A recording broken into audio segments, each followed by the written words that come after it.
Just come out and say that we don't want black people in Nebraska or we don't want black people in the United States. Honestly, thank you. Thank you, Senator McKinney. Senator Matt Hansen, you're recognized. Thank you, Mr. President. And I'm going to speak to the particular procedure on the speaker priority, because as I understand it, that Senator Day doesn't even have the option of facing a veto because if we don't accept this amendment, Speaker Hildreth won't schedule it. So, colleagues, you'll note the rule, I would use air quotes for the transcribers, that speaker priority bills can't add more onto it is what the speaker considers in picking priorities. It's not necessarily in a rule book. And the reason that's there is for a variety of reasons, but one of the reasons was my freshman year, I attempted to amend a speaker priority bill and attach a different bill to it. I had the support of the committee chair, I had the support of the original introducer, and we had some technical concerns, and we had some other issues that dragged out the debate, and what probably should have been a few minutes on select file ended up being about half an hour. And the speaker at the time came up and said, "You surprised me with this, take it off, you're wasting time." And I did. And then the very next year, we had this rule, begin with air quotes, on the letter saying that you can't add new material on a speaker priority. In my mind, it was to prevent speaker priorities from being turned into Christmas trees. It was not intended to make any sort of new material not allowed and not allowable. And I don't think that's been our tradition. I don't think that's been our practice. Again, that is something each individual speaker gets to determine. So I appreciate that Speaker Hildreth is picking a pretty strict standard with this. But to say this has been a long-running practice, I would say it really hasn't been. It's something that hasn't even, it's younger than my tenure in the body, this even term or this rule even existing. So I wanted to provide that context before we took this vote. Thank you, Mr. President. Thank you, Senator Hansen. Senator Wayne, you're recognized. Thank you, colleagues. So I'm calmed down. I'm having some fun now. I'm just laughing. And the reason why I'm laughing and having a little bit of fun, because go ahead and take this vote. Let's go with Speaker Hildreth's thought process. But then LB 344, which is a speaker priority that has so much new material that it had to go back and have a new hearing, cannot be heard next. If we're going to be consistent. So I'm willing to follow the rules. I will concede that it is new material. Go ahead and vote. I still think if you vote the way that you're going to vote, you whitewash in history. But then I expect LB 344 to be passed over as new material. Thank you, Mr. President.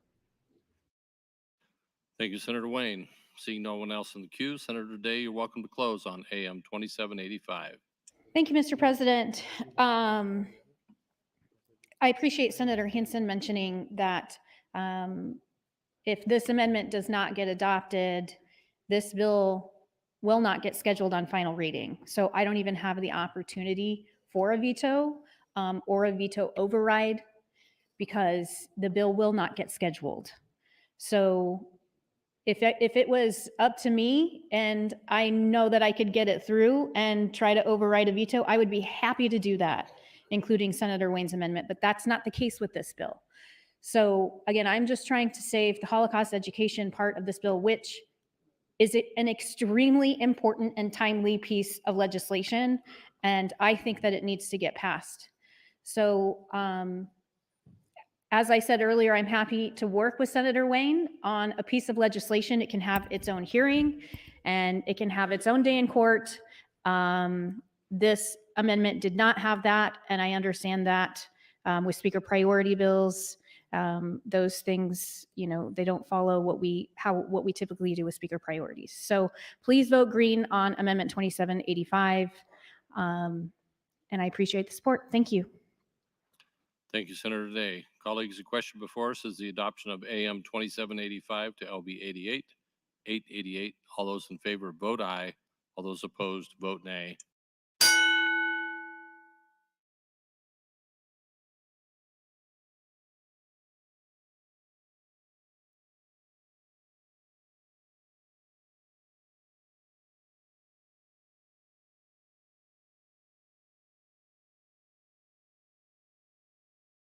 Have you all voted? Record, Mr. Clerk. 27 A's, 13 A's on the adoption of the amendment. AM 2785 is adopted. Senator McKinney for a motion. Mr. President, I move to advance LB 888 to ENR for engrossing. Colleagues, you've all heard the motion. All those in favor say aye. Opposed, nay. LB 888 is advanced. Mr. Clerk, next item. Mr. President, 921A on select file, Senator Lathrop would move to amend with 2840. Senator Lathrop, you're welcome to open on AM 2840. Thank you, Mr. President and colleagues. We moved LB 921 with some amendments earlier. That amendment, those amendments to 921 actually lowered the A bill. This amendment reflects the new A bill, given those amendments that we adopted a little while ago. And it actually lowers the fiscal note. I would encourage your support of AM 2840. Thank you. Thank you, Senator Lathrop. Discussion is now open on LB AM 2840. Senator Erdman, you're recognized. Thank you, Mr. President. Good evening.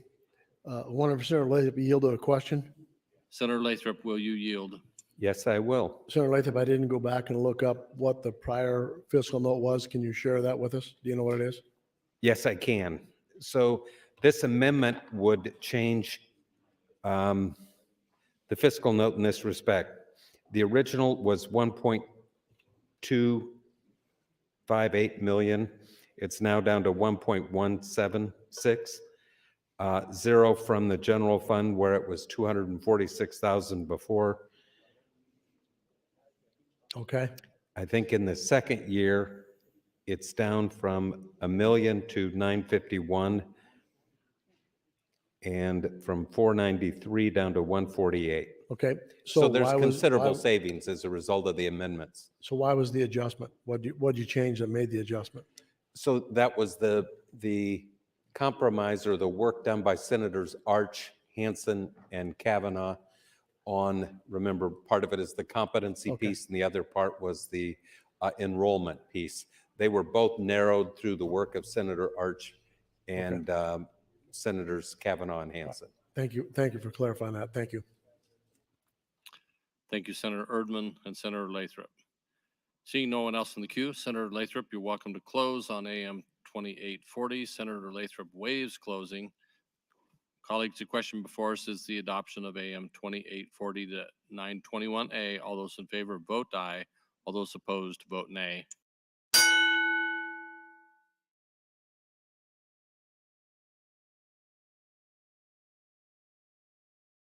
Have you all voted? Record, Mr. Clerk. 41 A's, no nays, 42 A's, no nays on the adoption of the amendment. AM 2840 is adopted. I have nothing further on the bill, Mr. President. Senator McKinney for a motion. Mr. President, I move to advance LB 921A to ENR for engrossing. Colleagues, you've all heard the motion. All those in favor say aye. Opposed, nay. LB 921A is advanced. Mr. Clerk. Well, Mr. President, I believe we're returning to Legislative Bill 121, right, Mr. Speaker? Thank you. Pending is Senator Slama's motion amendment, floor amendment 212. Senator Slama, you're welcome to continue debate on your floor amendment 212. Thank you, Mr. President. And just to update anyone watching from home or hasn't been around on the floor, I am doing a very calm, respectful that this is the last late night of the session. Easy listening 4-hour filibuster of LB 121. That is because, and this has been a consistent position since I've taken office, I am opposed to expanding government benefits for 3-time felons. And I'm especially opposed on today, where we ended up killing a Second Amendment bill with 31 votes. So that's why I did promise to filibuster this bill if it advanced to select file from general file. It received 25 votes and advanced. So here we are. But I am reading from a study, just a heads up to everyone on the floor. We're not going to be taking any votes until we get to cloture on this, which I estimate will be probably around 10:30, 11 o'clock. Excuse me, Senator Slama. Colleagues, could we keep our conversations to a minimum? Thank you. Thank you, Mr. President. I appreciate that. But this is like, if you're not listening to any part of what I'm talking about, you can hear this. I'm not taking anything to a vote. I'm not doing any calls of the House.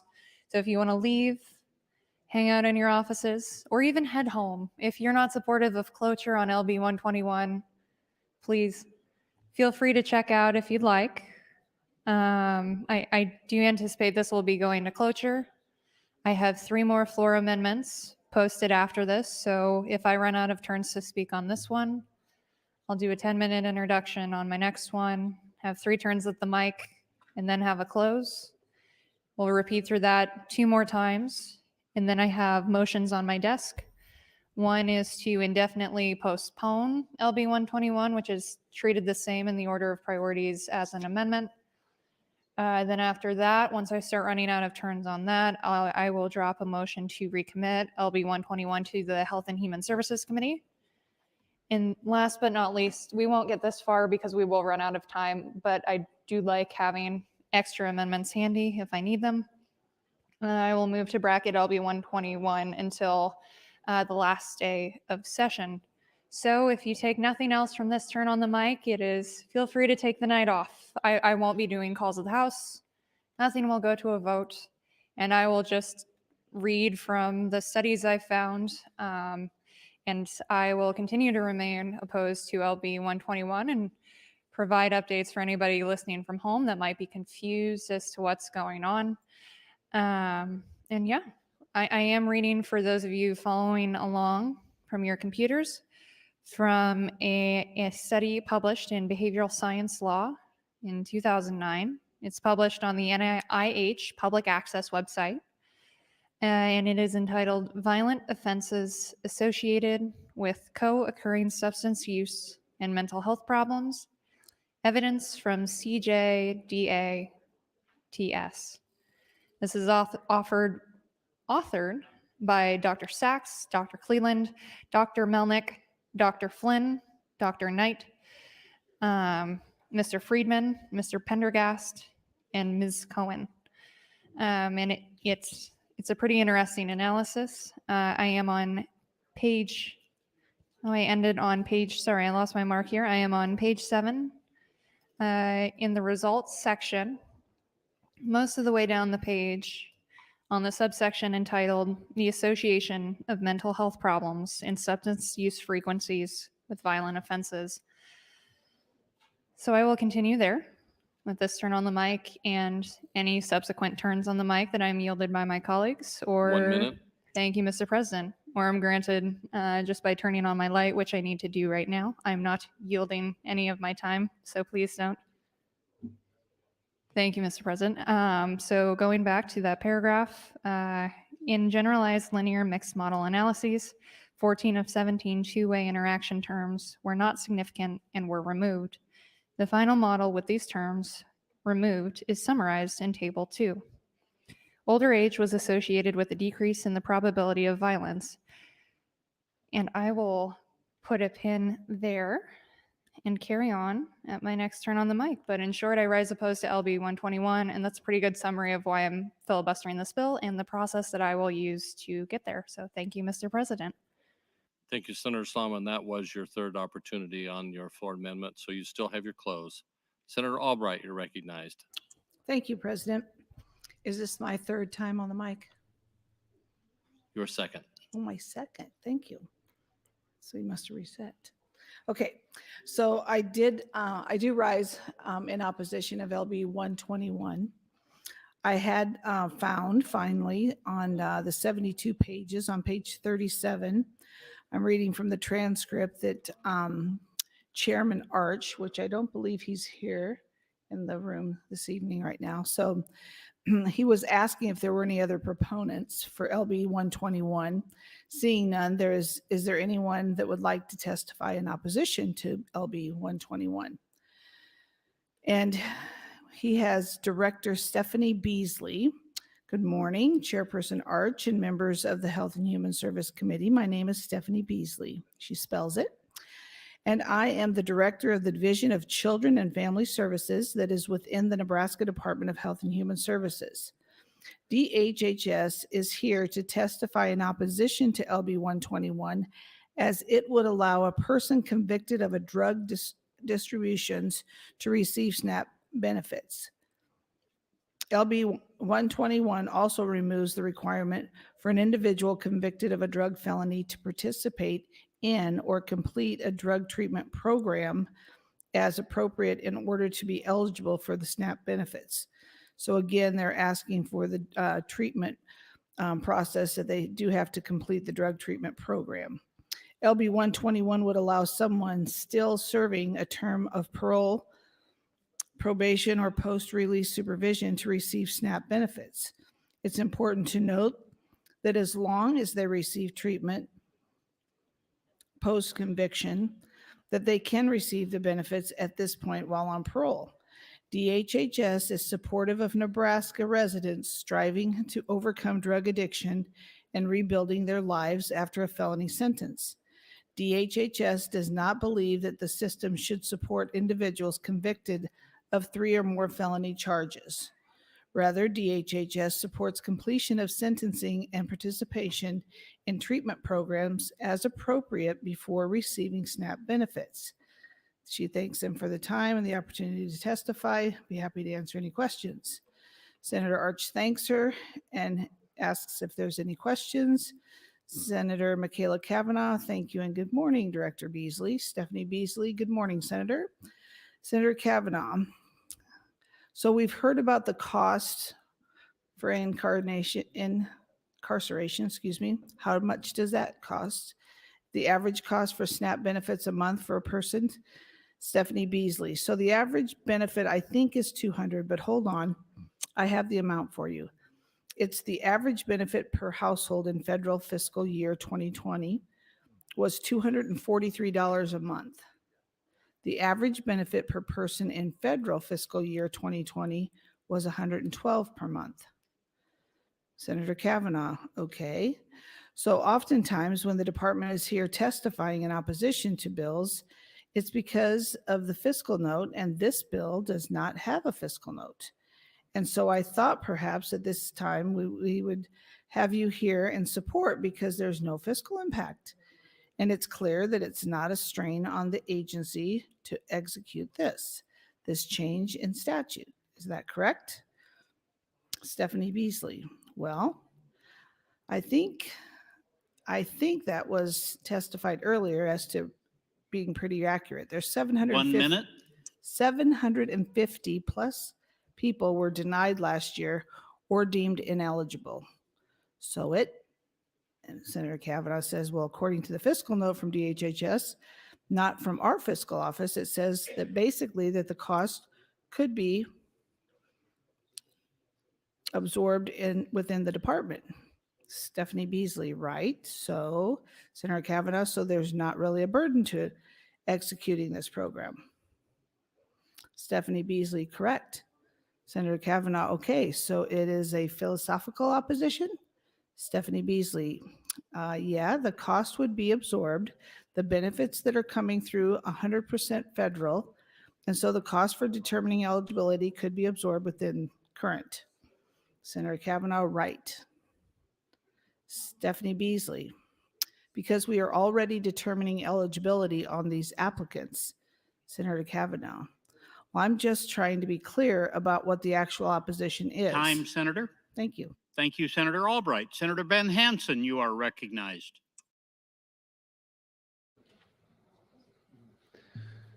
Thank you, Mr. President.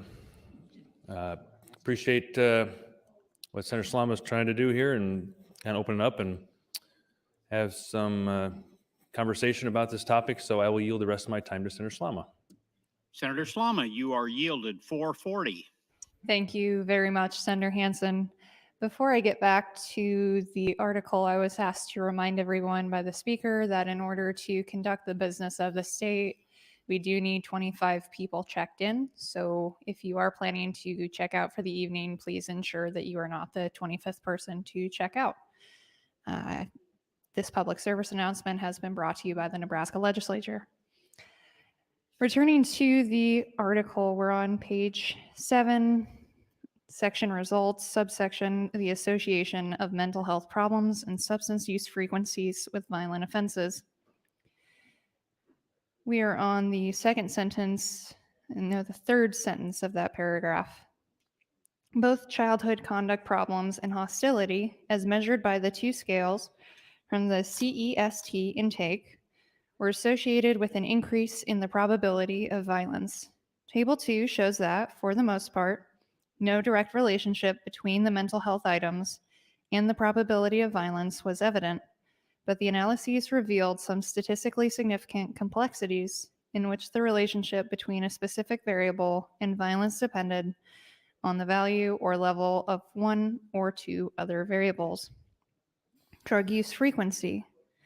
Drug use frequency interacted with lifetime problems of both anxiety and trouble in understanding, remembering, and concentrating. In other words, the association between drug use frequency and violence was conditional on the lifetime presence or absence of both anxiety and trouble understanding, remembering, or concentrating problems. When lifetime anxiety and trouble understanding, remembering, or concentrating were both absent, overall drug frequency was associated with an increase in the probability of violence.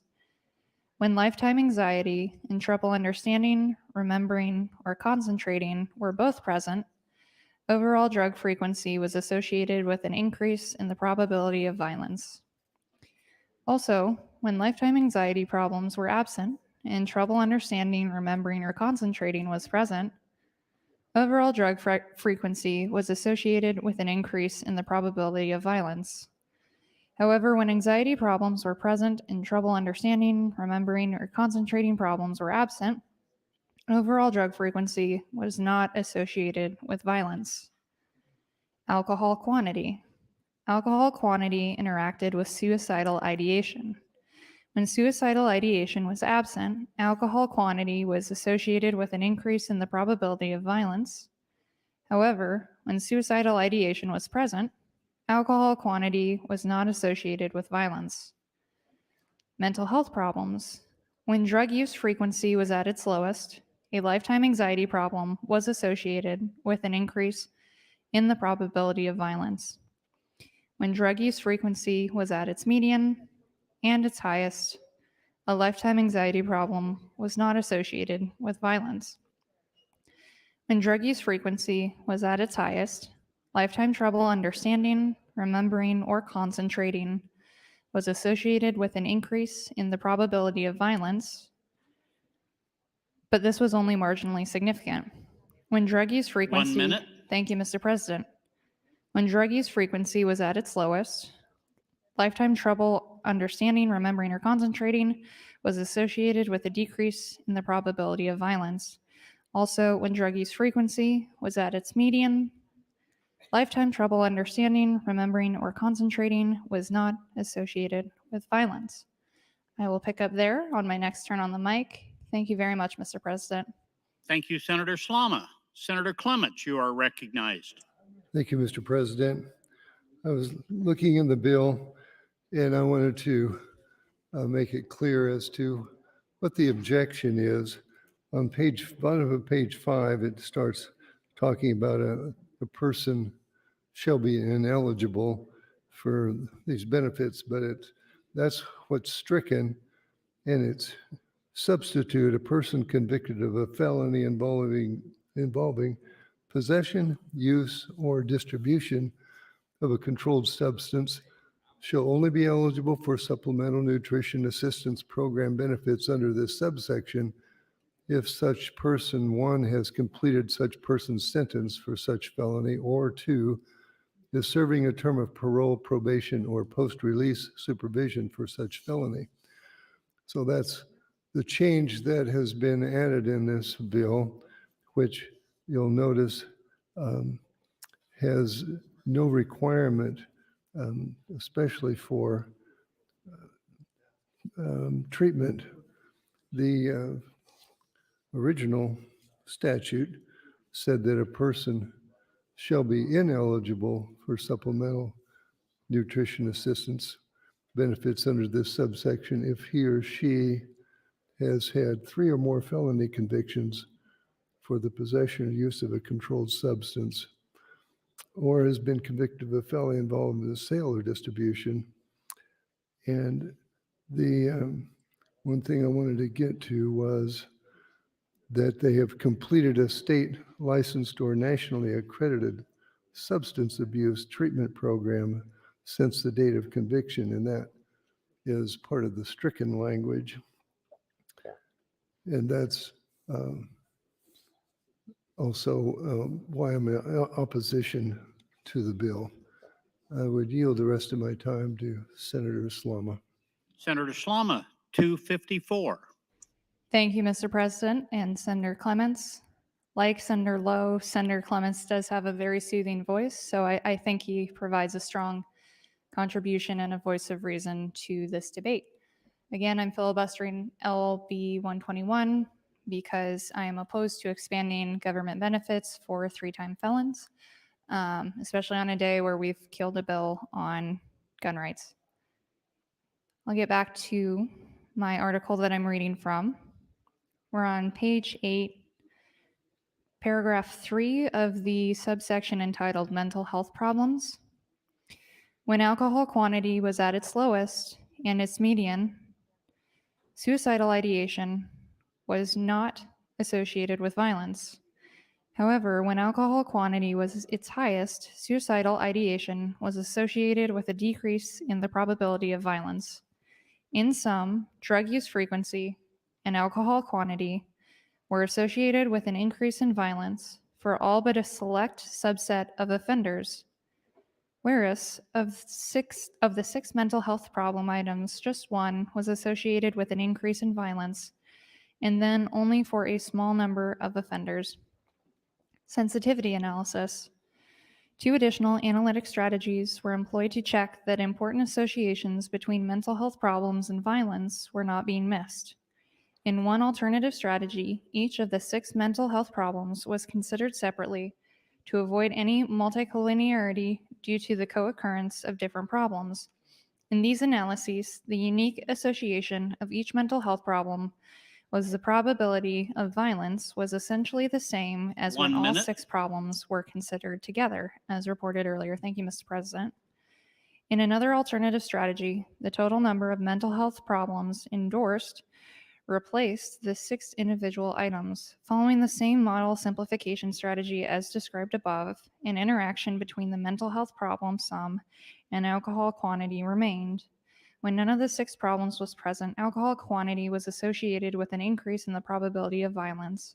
The association between alcohol quantity and the probability of violence was weaker as the total number of mental health problems increased. And that wraps up page 8. I will continue on page 9 on my next turn on the mic. Thank you, Mr. President. Thank you, Senator Slama and Senator Clements. Senator Geist, you are recognized. Thank you, Mr. President. I am enjoying the easy listening of Senator Slama, so I will yield my time to her. Senator Slama, 450. Thank you, Mr. President. If law school doesn't work out and the legal profession also doesn't let me in, I do anticipate somewhat of a meandering career as a late-night NPR radio host, so stay tuned for that development. Continuing on, page 9.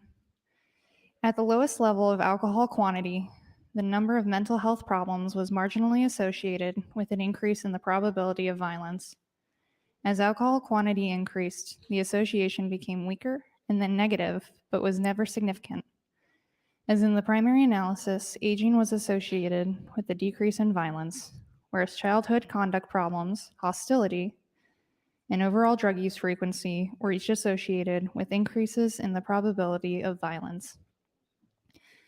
Moving on to the next section, discussion, subsection, summary of findings. For most of this sample of paroled offenders who had been referred to substance abuse treatment programs in the community, recent alcohol quantity and drug use frequency were associated with an increase in the probability of violence, and mental health problems were not, however, among a select group with lifetime anxiety and without a lifetime problem understanding, remembering, or concentrating. Drug use frequency was not associated with violence. Also, among another select group with suicidal ideation, alcohol quantity was not associated with violence. A lifetime anxiety problem was associated with an increase in violence, but only among those at the lowest level of recent drug use frequency. A lifetime problem understanding, remembering, or concentrating was associated with an increase in violence, but only among those at the highest level of recent drug use frequency, and with only marginal significance. Suicidal ideation was associated with a decrease in violence, but only among those at the highest level of alcohol quantity. Two scales indicative of antisocial personality characteristics predicted an increase in the probability of violence independent of the frequency of recent drug use or of the quantity of alcohol consumed. Discussion of findings. Characteristics of the sample. The analyses reported here showed high rates of co-occurring mental health problems among paroled offenders who had been referred to substance abuse treatment services in the community, 61% on items indicative of any lifetime mental health problem.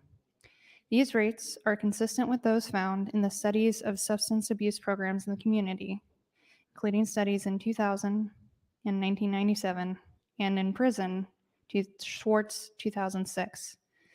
Despite the fact that the data were drawn from research interview items rather than from a diagnostic clinical interview or a standardized instrument. The prevalence rate for violent offenses, 27%, is considerably higher than violence rates found in community-based mental health populations. For example, the recent National Institute of Mental Health, NIMH, Clinical Antipsychotic Trials of Intervention Effectiveness, CATIE, study found a 6-month prevalence rate of 4% for serious violent behavior in the period prior to entry into the clinical trial. That rate is high, and the samples reported here is not surprising, given that all who participated in the current study were offenders and, by definition, many had been incarcerated. 1 minute. Thank you, Mr. President. Had been incarcerated for committing a violent offense. Comparison with findings from the MacArthur risk study.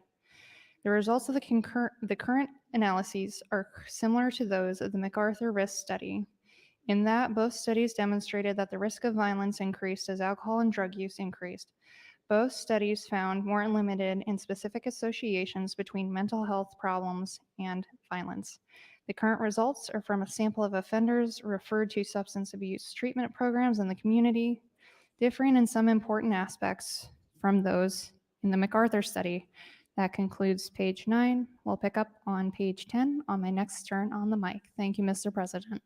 Thank you, Senator Slama and Senator Geist. Senator Lowe, you are recognized. Thank you, Mr. President. That was so nice and so soothing. I almost forgot I was going to speak. I was kind of almost dozing off there. So you have a very, very easy flowing voice, and I'll let you have a drink of your tea, and we'll just continue on with this here shortly. But good night, everybody. It's been a pleasure speaking with you. I'd like to yield the rest of my time to Senator Slama. Senator Slama, you are yielded 4:30. Thank you very much, Mr. President, and thank you, Senator Lowe, for that relaxing vacation from my voice. I will now pick up on page 10 of the study. I'm on the first full sentence on page 10.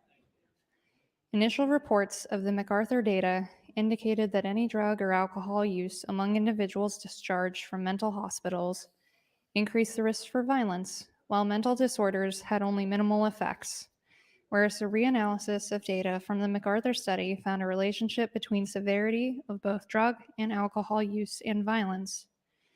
In the analyses reported here, both the quantity of alcohol consumed and the overall frequency of drug use were associated with violence for most offenders. Taken together, the two studies demonstrated relationships between both alcohol and drug use and violence among hospitalized psychiatric patients and offenders recently released from prison. Differences in the measurement of violence need to be taken into account in the comparison of the current study to the MacArthur study. The MacArthur risk study used an extensive structured assessment of specific aggressive behaviors, along with the probes for severity and context. The MacArthur Community Violence Instrument has become a standard in the field and has been used in many recent studies, including NIMH CATIE project cited above. The CJDATS study measured violence offenses by asking respondents whether they had committed any of several types of violent crime, such as mugging, aggravated assault, terrorist threats, homicide, arson, or sex offenses. The data on violent acts in the current study were obtained from self-reports, as are commonly employed in both substance use and criminal justice research, and results, while different from the MacArthur study, which focused exclusively on violent behavior, were consistent with the literature in those areas. Substance abuse, mental health, and violence. Two important findings emerged from the current analyses. First, the finding that the quantity of alcohol consumed and overall drug frequency were related to violence is consistent with the literature and underscores the need for post-release treatment focused on alcohol and drug use. Second, similar to the MacArthur risk study, associations between mental health problems and violence were limited and fairly specific. Only indicators of antisocial personality were associated with violence regardless of substance use. Other problems of anxiety and trouble understanding, remembering, or concentrating were related to violence only at specific and less common levels of substance use. These limited effects of mental health problems clearly warrant further exploration because they do not appear in the previous studies and do not seem to fit into a theoretical or clinical framework, which would explain why these particular mental health problems interact with substance use in idiosyncratic ways. 1 minute. Thank you, Mr. President. I will wrap up there and pick up on the subsection, the final subsection on page 10, co-occurring disorders and violence. And just briefly explain, I've explained why I'm opposed to the bill. Again, this is nothing personal. I'm just opposed to this from a policy perspective. I'm not going to get up and shout and make arguments. I want this to be as relaxing of a filibuster as possible. I gave the bill's introducer a heads up, and I fully anticipate this to go 4 hours based on the motions and the amendments I have made to the bill. So we are going to be here for a while. Thank you, Mr. President. Thank you, Senator Slama and Senator Lowe. Senator Sanders, you are recognized. Thank you, Mr. President. Good evening, colleagues. Senator Slama is doing such a great job this evening. I'd like to yield my rest of my time to Senator Slama. Senator Slama, 450. Senator Sanders, thank you very much. You are such a sweetheart. I'm going to start from the final subsection on page 10, entitled Co-occurring Disorders and Violence. It is useful to consider the findings with regard to co-occurring disorders. If substance use and mental health problems combine to increase the likelihood of violence beyond what one would expect given the separate effects of each, then mental health problems should be more strongly associated with violence when substance use problems are present. And substance use problems should be more strongly associated with violence when mental health problems are present.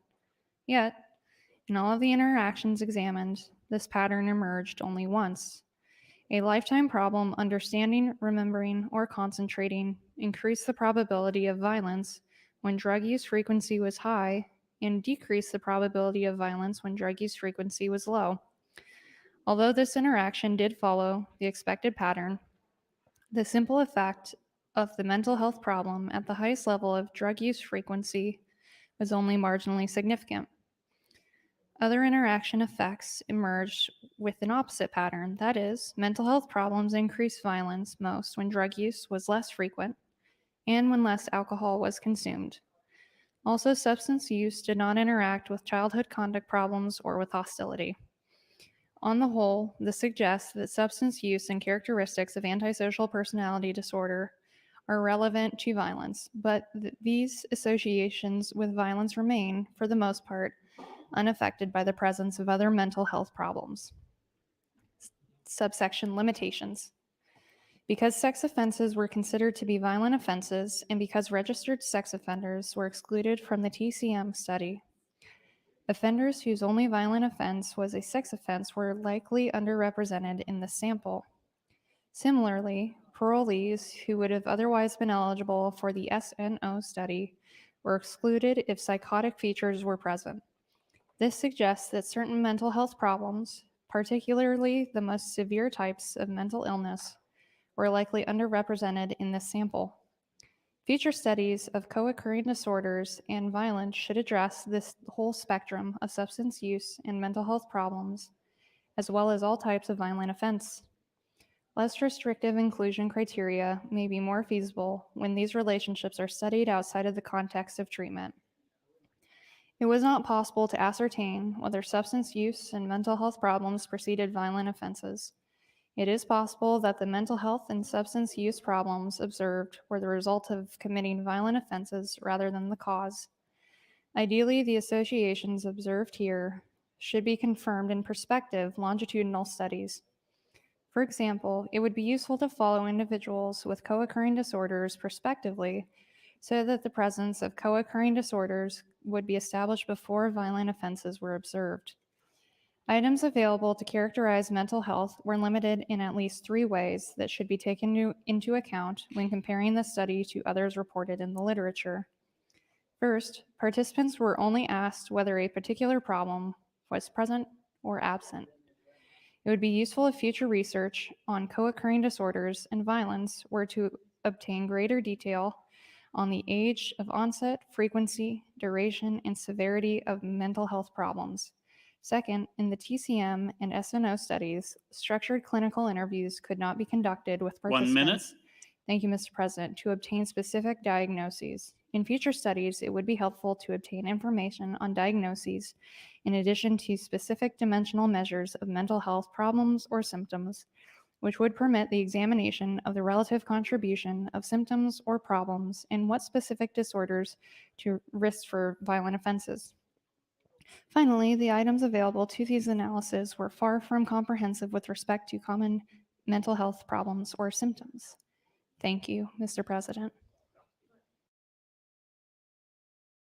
Thank you, Senator Slama. Senator Brewer, you are recognized. Thank you, Mr. President. Senator Salama, sit down and take a break. You're not getting any of my time. All right, LB 121. Not a fan, but that's not why I'm going to help this filibuster. Filibustering seems to be the way we do business around here. Since Senator Hunt wanted to be prime and center in the middle of my filibuster, I want a front seat for hers. So with that said, we're going to go back to the subject that we were working on this afternoon. The first gun control laws in America were aimed at, as I said earlier, folks that look like Wayne and folks that may have looked like my ancestors. And I'm going to read from the very first gun control laws in America. Got the book right here. Laws and Liberties of Massachusetts, 1648. Keep in mind, this is old school talk here.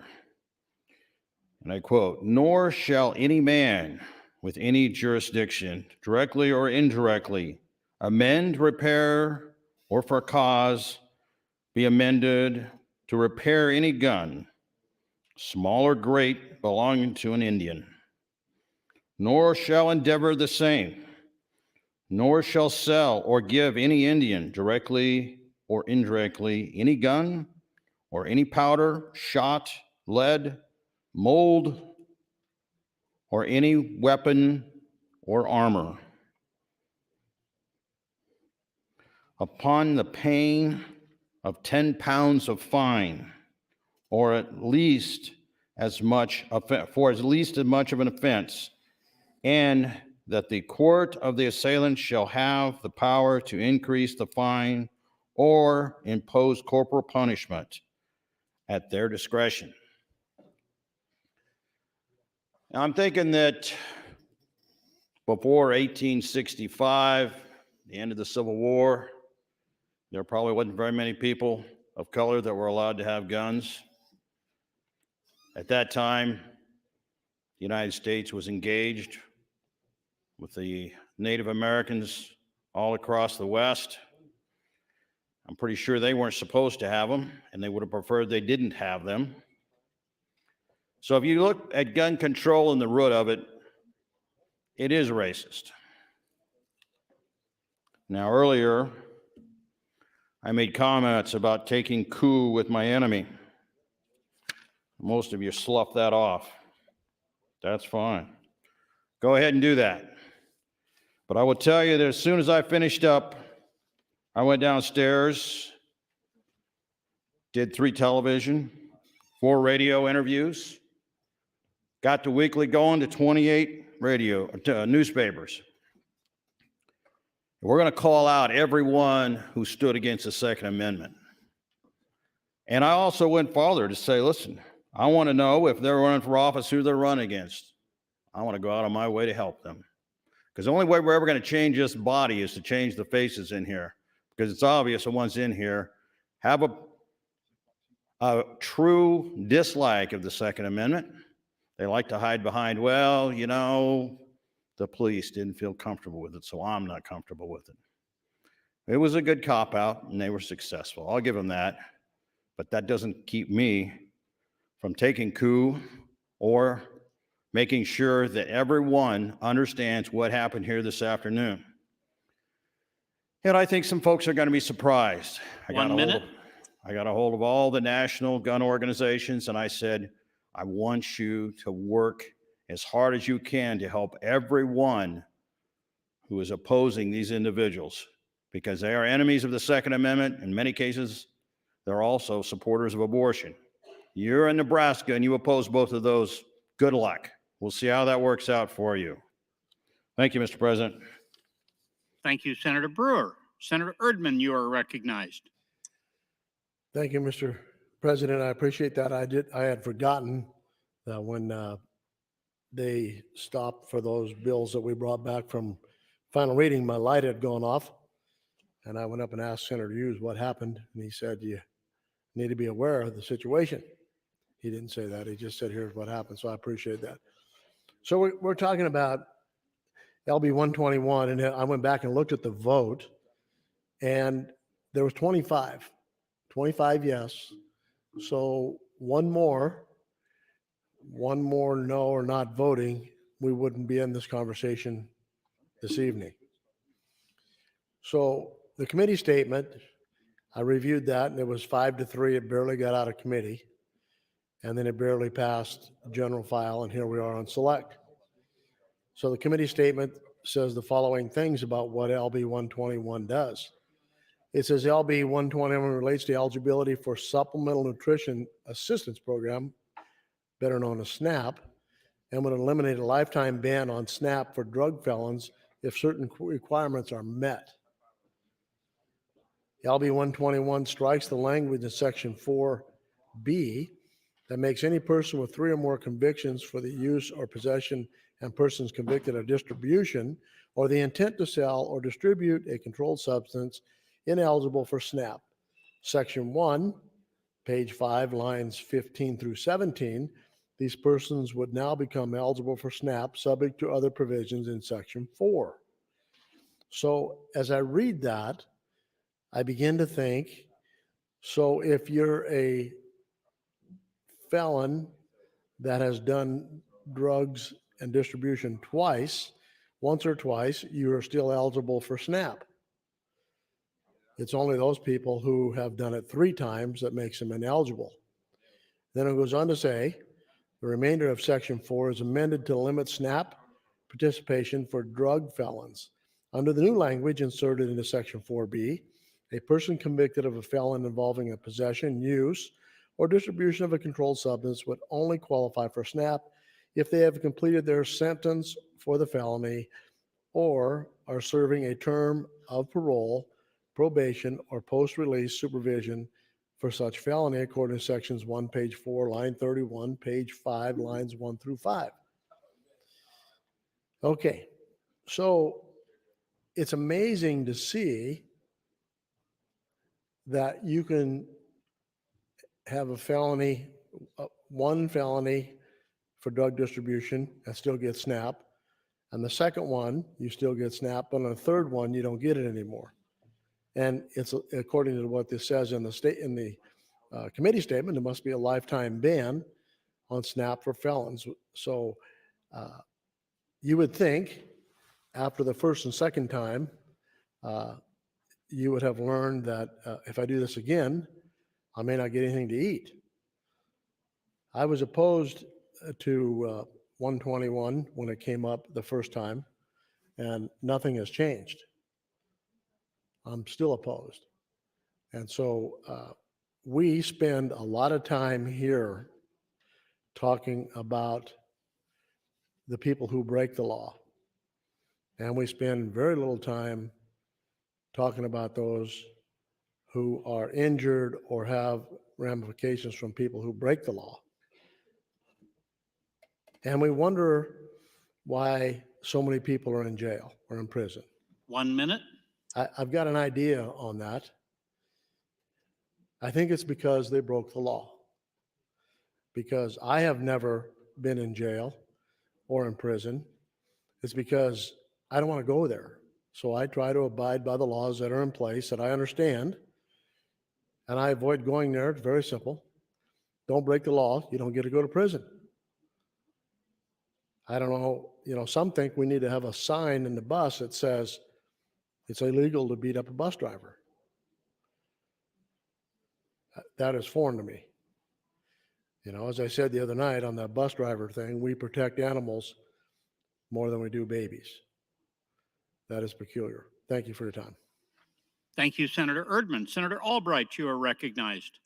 Thank you, President. I'd like to continue with the opposition at the hearing from DHHS. So Senator Kavanaugh had, it was her time up again. Senator Albright, this is your third time also. I'm sorry I didn't let you know that. That's okay. Thank you very much. I'm just trying to be clear about what the actual opposition is, because normally it's fiscal and there's no fiscal impact. It's not hard to execute. It's actually very feasible to execute, and it appears based on the notes in the fiscal note. So it's purely philosophical that the department doesn't think that we should be providing food to a particular group of individuals in our state. Yet we will spend $2,916 a month to house and feed those same individuals if they are reincarcerated. Stephanie Beasley from the Department of Health and Human Services. So the Department of Health and Human Services has opted to choose a modified band. So SNAP program at the federal level basically says that there is a ban on felons receiving or persons who have felonies receiving benefits that states can modify. So they can have a lifetime ban, a modified band, or no band. And Nebraska is one of, and many states, Senator Kavanaugh says, we are the only one. Stephanie Beasley, I think there are about 25 states who have chose to modify their ban.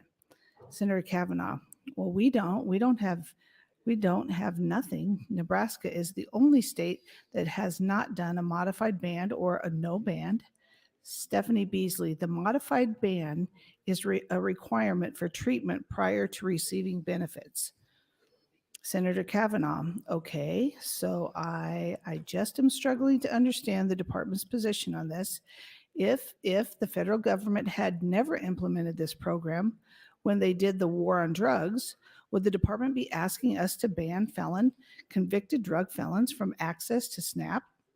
Stephanie Beasley, I'm not sure I understand the question. So if this program didn't exist, Senator Kavanaugh, right, if Stephanie Beasley would be, Senator Kavanaugh, no, if the drug felon ban never existed, if that never happened in history, then Stephanie Beasley, I think that's hard to say. I mean, I don't know what the federal policy versus what Nebraska's policy would be. An application of federal policy at that point, I think that's Senator Kavanaugh. Well, philosophically, your argument is philosophical or your opposition is philosophical. So philosophically, would the agent, the department, being asked us to ban convicted drug felons from receiving SNAP, Stephanie Beasley. So Nebraska Department of Health and Human Services has opted for that modification ban. Yes. Senator Kavanaugh, why aren't you asking us to ban other types of felons? Stephanie Beasley. So there are other felons that are banned from receiving SNAP benefits if they are not in compliance with their sentence. And I can get you that list of those felonies. Senator Kavanaugh, right. But if they're in compliance with their sentence, they're not banned. Stephanie Beasley, correct. Senator Kavanaugh, right. So why aren't you asking us to ban other felonies? Stephanie Beasley, we are. 1 minute. We are looking at this. Senator Kavanaugh, why are we?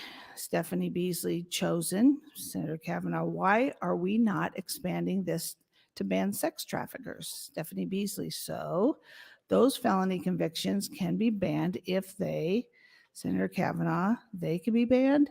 Stephanie Beasley, they are not in compliance with, Senator Kavanaugh, but they are not automatically banned. Stephanie Beasley, they are not automatically banned if they, Senator Kavanaugh, why not? Stephanie Beasley, are in compliance with their treatment or their sentence. Senator Kavanaugh, why don't you ask us to do that? I just don't understand why this particular population of people is problematic for the department. Stephanie Beasley, so when you look at the application of this provision in SNAP, so there are 25 states who have no ban on drug felons in any way. Time, Senator. Thank you. Thank you, Senator Albright. Senator Clements, you are recognized. Thank This you, is your Mr. third opportunity. Thank you, Mr. President. I had a conversation with Senator Hunt earlier. I had read this testimony from Stephanie Beasley about removing the requirement for a drug treatment program, and I had quoted that in what the stricken language is. And Senator Hunt pointed out part of her bill says the person is serving a term of parole, probation, or post-release supervision for such felony. And she pointed out that a person who has qualified parole or probation or post-release supervision has already done substance abuse treatment. And so she was not trying to completely eliminate treatment programs. And I was glad to know that. But expanding benefits for the 3-time felony drug dealers is still not what I support.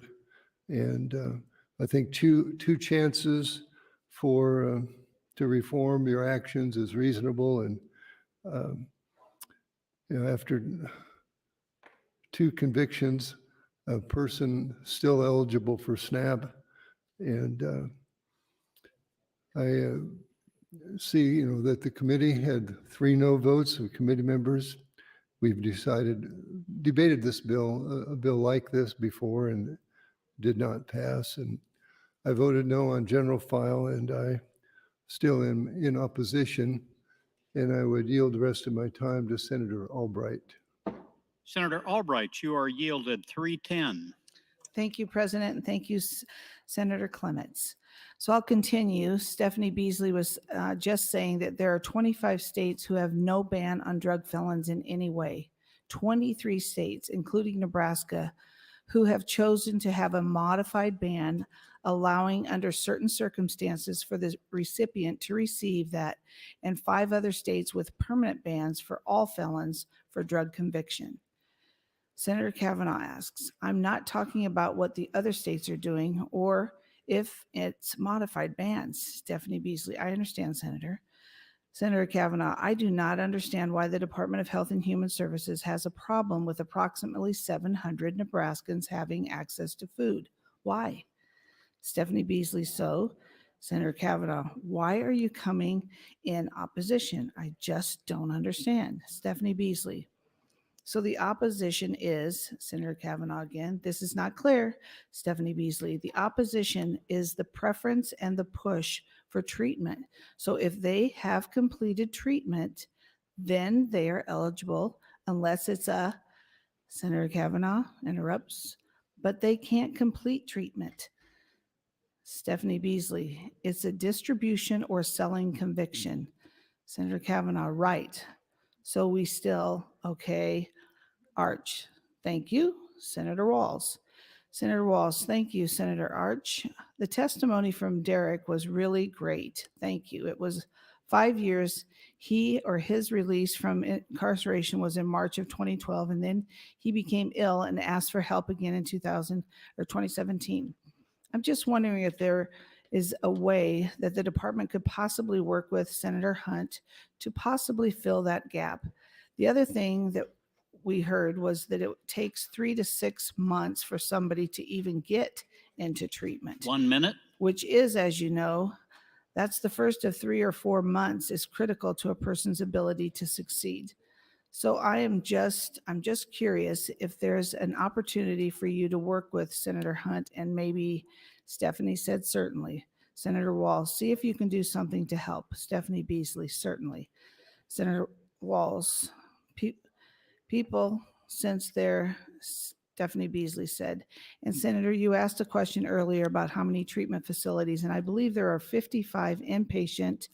My team gave their answer as well. So I believe that for most are inpatient, and I don't really have a complete number of how many treatment facilities there are. Those that are only inpatient ones that we know of. Senator Walls, right, yes, all right. Well, and then Senator Stephanie Beasley says, certainly Senator Walls, again, hoping that there would be a conversation regarding those first 3 months. Stephanie Beasley, certainly. Walls says, thank you. Time, Senator. Thank you. Thank you, Senator Albright and Senator Clements. Senator Wishart, you are recognized. Question. The question has been called. Do I see 5 hands? I do. The question is, shall debate cease? All those in favor, vote aye. Those opposed, vote nay.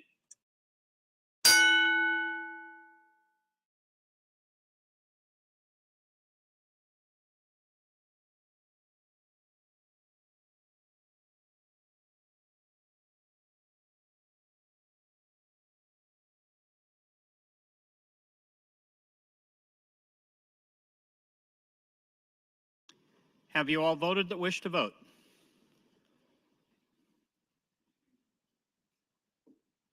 Record, Mr. Clerk. 9 ayes, 15 nays to cease debate, Mr. President. The motion to call the question fails. Returning to debate. Senator Lowe, you are recognized. And this is your third opportunity. Why, thank you, Mr. President, for letting me know that. I appreciate that. And Senator Slama, you've been on the mic so much. I don't know if Senator Brewer would like a little bit more time, but you know, he's got a little more fiery voice than you do at this time of the evening. So I think I'm going to yield my time to Senator Brewer at this time, if you don't mind. Senator Brewer, you are yielded 4:30. Thank you, Mr. President. All right, following along with taking coup of my enemies, we have formally notified the National Association for Gun Rights, Gun Owners of America, National Rifle Association, Nebraska Farm Owners Association, in very clear form, who voted against that bill this afternoon, so that we can make sure that we have an opportunity to have those new faces that I am really looking forward to seeing in this body. Now, I remind you that for the most part, I have set out these filibusters for the last 6 years. But today that all changed. You guys want to see a different me, you've got it. And I'm not so sure you're going to like it. But if this is how you guys want to do business, then that's the way we do business. Now, we're going to go back to the subject this afternoon because I'm not done talking about it. We talked a little about constitutional carry and who all's got it. And for some reason, they're able to have it and everything seems to be working fine, even though they don't have the fictitious information that Senator Moorfield's able to come up with. Alaska, Arizona, Arkansas, Iowa, Idaho, Kansas, Kentucky, Missouri, Mississippi, Montana, New Hampshire, Idaho, Oklahoma, South Dakota, Tennessee, Texas, Utah, Vermont, West Virginia, Wyoming, and more recently, Alabama, Georgia, Indiana, Ohio, and Wisconsin. So for some reason, cities as big as St. Louis, Kansas City, Des Moines, Cheyenne, they're able to manage things with constitutional carry, but Nebraska can't. But we're going to have a chance to dive into that over this next year, find out what is so limiting about law enforcement in Nebraska and why they can't do what others can. And I will not hold back in telling you that I am very disappointed with law enforcement. I have always been disappointed with Lincoln, now Omaha also. And we're going to go and dig into the fact that the Sheriff's Association has someone who speaks for them who represents Lancaster County.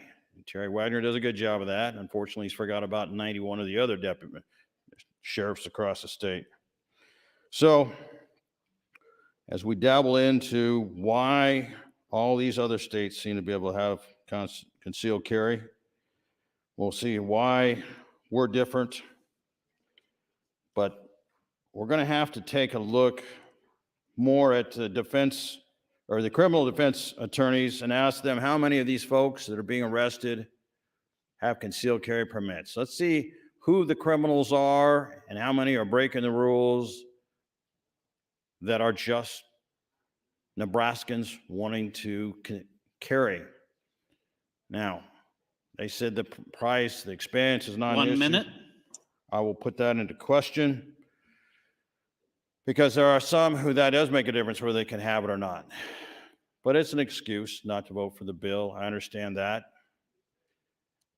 But if we are in a position where we're going to disregard the Constitution, and I think I'll take some time to read that too, since everyone seems to forget that that seems to be the document that you guys want to forget.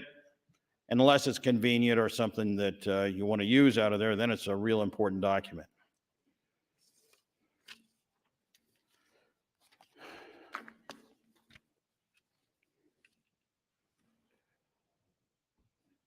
I think I'm next up in the queue.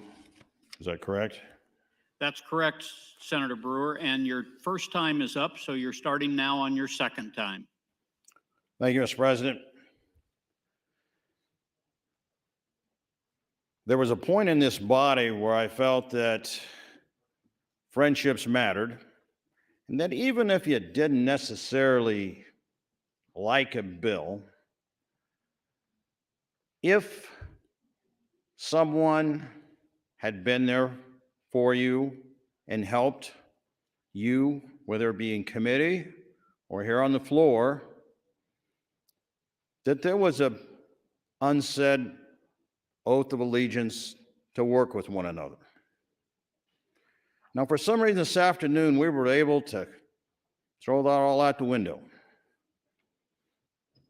And there are some folks in this floor that I'm very disappointed with, and that I'm going to have a real personal issue with for a very long time.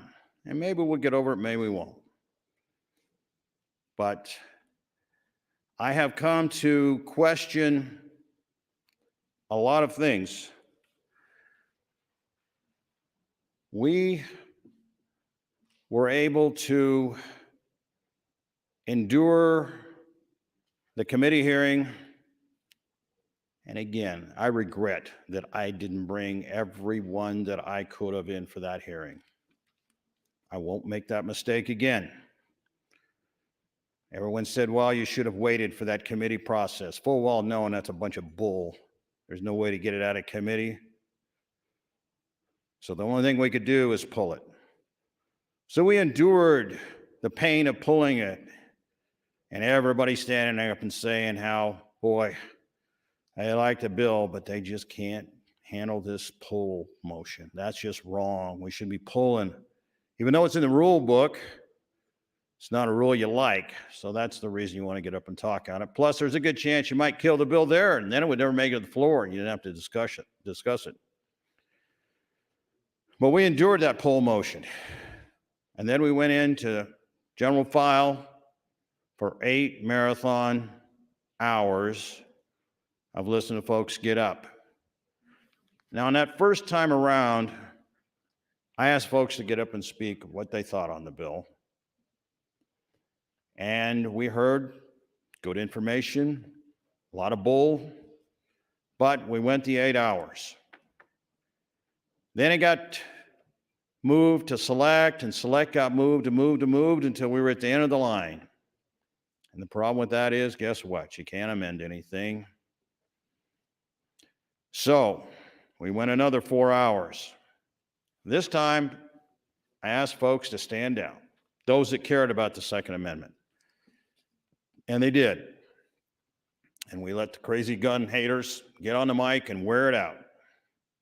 And they did just exactly what I thought they would do. So they were able to manipulate things to have us end up empty-handed after all of that. Gave up a priority bill, all that time, getting stuff prepared through committee, through the poll motion, through the 8-hour debate, and the 4-hour debate. So we're going to do it again. Only this time we're going to shape the battle a whole lot different. We're going to bring all the combat multipliers we can find. And we're going to come back next year. It will be my priority bill again. Only we're going to have a different chairman of the Judiciary Committee. Matter of fact, we're going to have different chairmen of a lot of committees next year. 1 minute. I'm going to have everyone who wants to come in here, and just like we've done in government, and I have never turned folks back, we're going to make them sit all day long and into the night, and they're going to hear everybody. Judiciary Committee is notorious for saying, well, we're just going to narrow it to a minute and a half. Well, we need to be reasonable.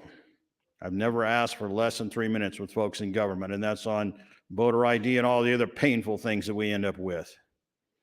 So just remember, next year it all changes. We're coming back.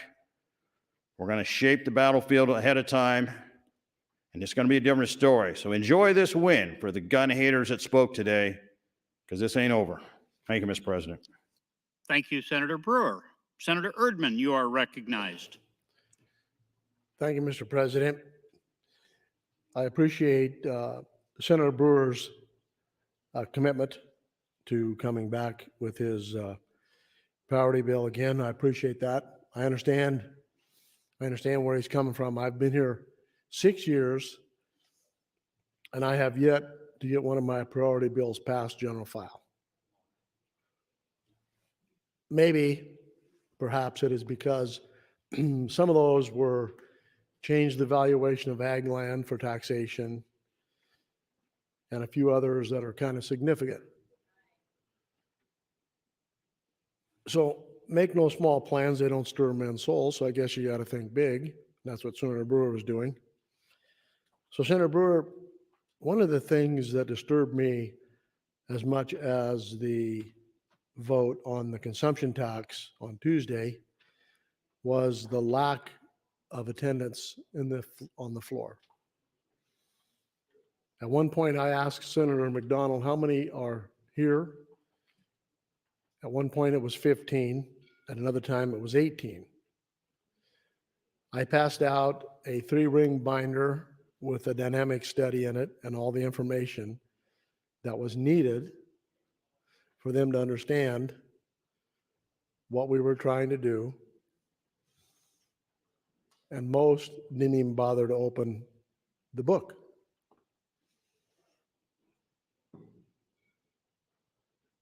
That's not why we were sent here. We were sent here to try to figure out what each bill does and what our position should be, not some preconceived notion that the lobby or the Chamber of Commerce or whomever told you not to vote.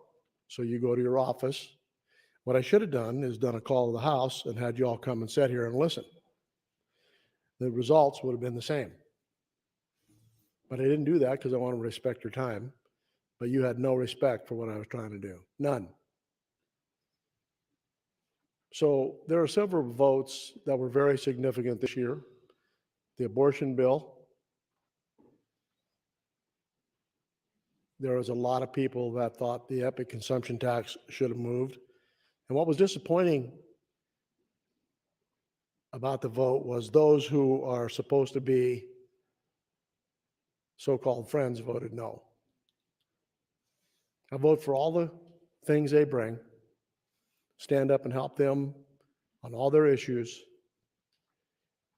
and they don't even have the decency to vote to move it to select.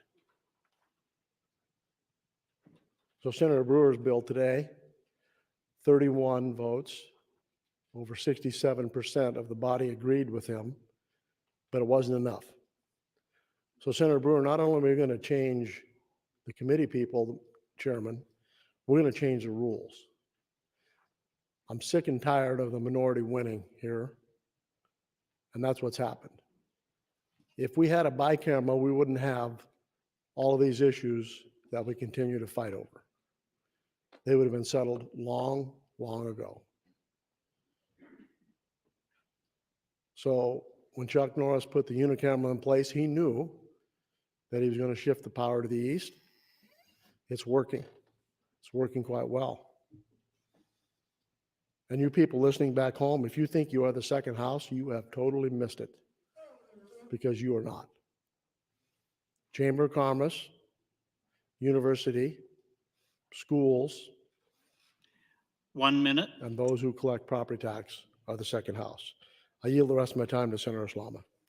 Senator Slama, you are yielded 53. Thank you, Mr. President. So I've just about wrapped up that study, so I will be taking a recommendation. I had John and Thedford reach out, so on my next turn on the mic, I'll be reading the transcript from LB 976 and former Douglas County Election Commissioner Scott Lautenbaugh, and I'll do that on my next turn on the mic, which is next because I withdraw my amendment. Floor Amendment 212 is withdrawn. Mr. Clerk. Next amendment, Mr. President, Senator Slama, FA 215. Senator Slama, you are recognized to open on your floor amendment.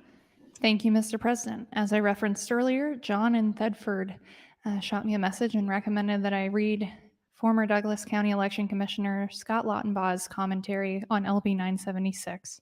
So I'll share that with you all now. Thank you, Mr. President and members of the body. Simply put, this is the other motion you file at times such as this. I can remember earlier in the session, I told a story about my experiences with firearms, which was a limited experience by any reasonable measure. And I haven't mentioned that I wasn't much of a fisherman earlier either. I just don't have the patience or the temperament for it. But I did go fly fishing once. It was in the 90s, I recall, and I decided to join in on a trip. A bunch of guys always went to Southwest Montana, to some lodge there, and one of the guys had backed out. And they said, "Hey, why don't you come along?" So I did. And I had just bought a new car at the time. It was a Grand Prix Supercharge. I loved that car. And so I just set off on my own, driving towards Southwest Montana. And that was a great experience. Just, you got to be by yourself on the open road. And I'll tell you what, back then, Montana did not have a daytime speed limit. And that was spectacular. This is something Senator Chambers and I can probably make common cause on. Speed limits are overrated. Again, this is Senator Scott Lautenbaugh's take on speed limits, not mine. In Montana, as you know, no speed limit back in the day. I took full advantage of that because there are a lot of long, straight roads in Montana, surrounded by beautiful country. But you know, all good things must come to the end, and that drive was one of them. This floor debate won't be, but that drive was one of them. It came to an end. I spent the night in Billings, drove all the way from Omaha to Billings in one day, and then continued on to, I think it was outside of Dillon, Montana, very southwest corner. It was called the Sundance Lodge, and I think it's since burned down. And the guys I met there had the pleasure of trying to teach me how to go fly fishing, and it was a rustic place, I remember. And the car was black, shiny black car, and the lodge had peacocks, which I hadn't anticipated in Montana. And apparently, there aren't a lot of shiny black cars in Montana because those peacocks were fascinated by my car. And they would go up to the door and look at their reflections in it and kind of pick a fight with themselves. And they scratched the heck out of my car. So I had the pleasure of going home and telling my insurance agent, Chuck Segerson, that I'd driven to Montana and my car had been set upon by peacocks, as would happen to anyone. So I had to have an insurance claim, but I digress. It was State Farm. They took care of it, to whoever asked that back there. So where was I? Okay. We were in Dillon. We were getting ready to go fishing, so we headed out, and the fishing was terrible the first few days. I was a novice, but even I knew what terrible fishing meant. That meant when you don't have any fish. But they took me out one day in this park, in the beautiful, beautiful park, and we found the most isolated stream you could find. And, you know, it's a bendy one, and you want the bends because that's where the good fish are. Where the bends are, that's where it's deep, and the fish will be down low, I was told. We're all kind of split off. The four of us, we went our separate ways and each found our own bend in the river, the stream, if you will, and set about to fly fishing, being alone with my thoughts. And it was fly fishing for me largely consisted of constantly trying to cast back and losing all of my flies in the willows and the reeds behind me. So I was not a success. I found the perfect place. I could see the fish coming up and just snacking on things on top of the water and going back down. I mean, beautiful. They were there for the taking, but I was pretty quickly out of flies. And I turned around to walk away thinking, well, I'm just standing here looking at the fish. This is kind of vexing for everyone involved. And I stepped in a sinkhole, and one leg just sunk all the way down in to the point where the water was almost coming in the top of my hip waiter. And I was sure I'd broken my leg. I mean, there's just no way that I didn't. And I waited for the pain to start, but it never did. And I looked over beside me as I was trying to think, how am I going to extricate myself from this? And who's going to find me out here? And there was a big, I'm sorry, I did not read this beforehand, and John and Thedford said I could not get through this without laughing, and I'm trying my best. A big dead moose that was half eaten. And I started to wonder, well, when is whatever ate it going to come back for the second half and find me here? You know, extra snack. Because even then, the moose was bigger than me, and even then, what was left of it. We managed to get my leg out of that sinkhole.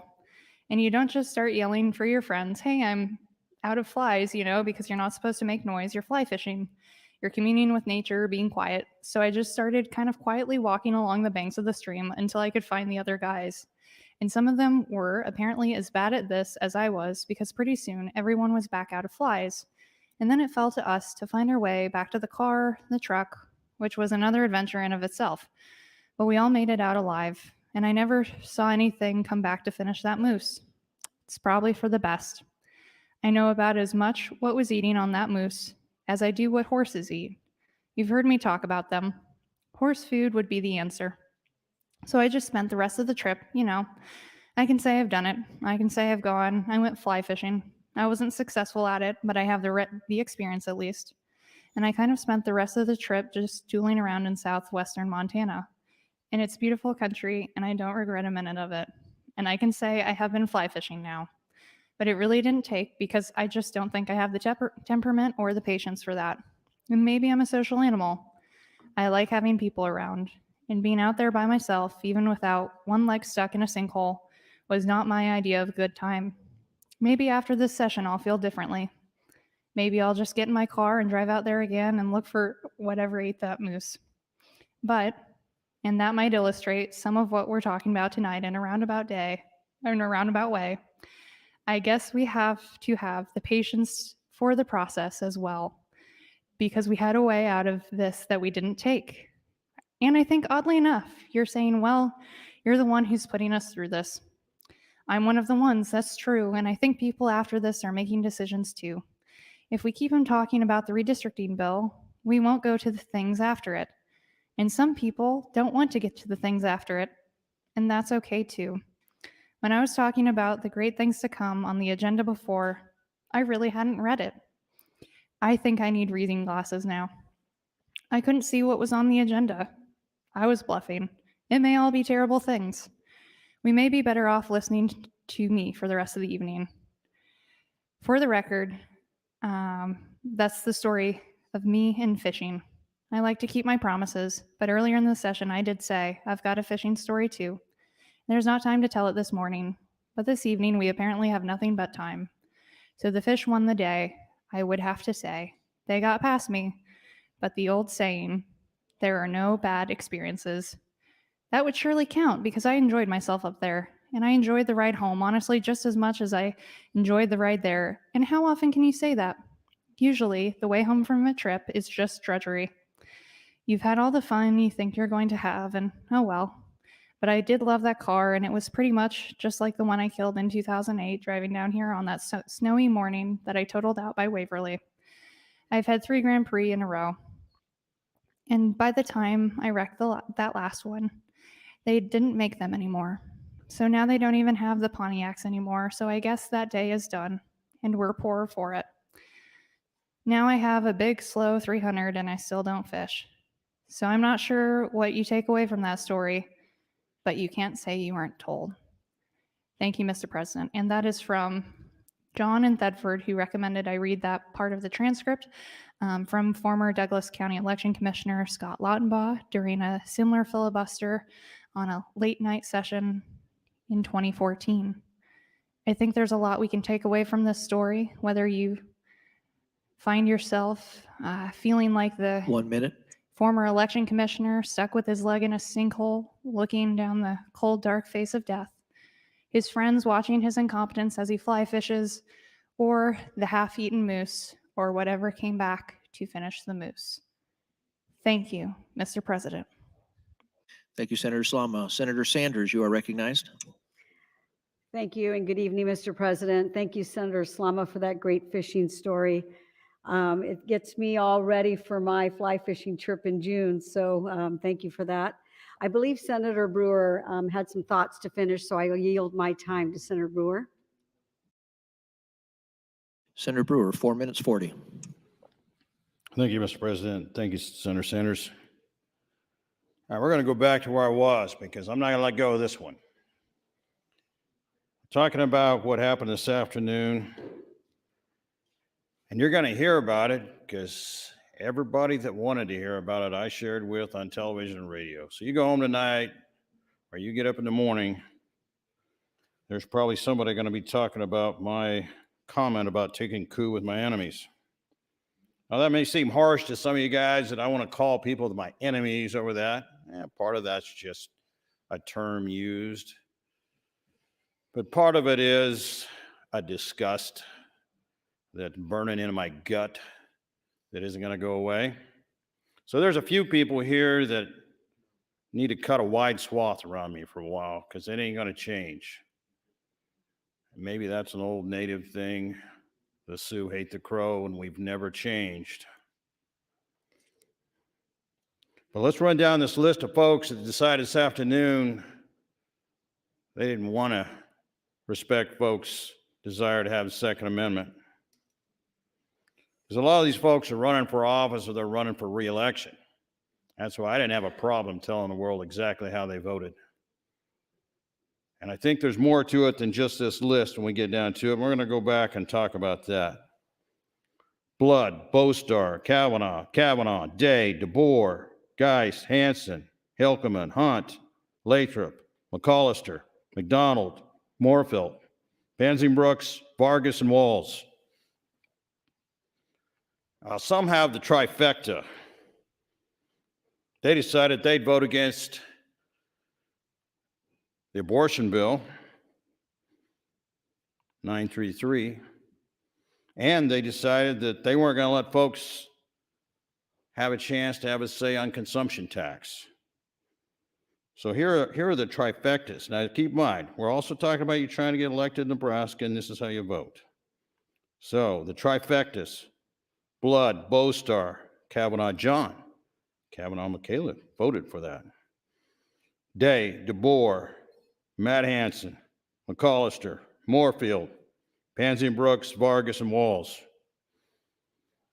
All right, so I don't want any gray area where you guys are wondering whether I'm pissed off or not at you. Should be very clear.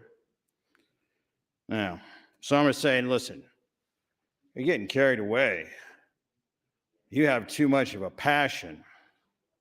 Why do you love the Second Amendment so much? Well, let me share some of that with you.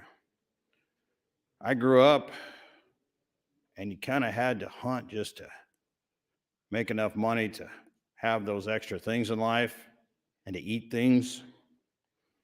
Went in the military, and that was one way you can excel. Shoot straight, kind of come with a job. You shoot straight enough, they ask you to go and do other things. In '96, they asked me to come and compete for the Olympic team in shooting in Atlanta. I was blessed to be with a man by the name of Gary Anderson. Somebody not many in here probably know. Ironically, he's got multiple gold medals. The little town of Axtell. Gary Anderson's one of the greatest men I've ever known. He coached me and taught me. 1 minute.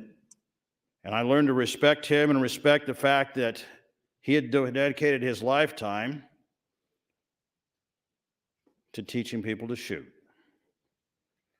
Now, he happened to also be a Nebraska state senator. Go back and look. So I can't ask for a much better mentor. And he started me down that road of a love of the Second Amendment and respecting people who needed and wanted that privilege.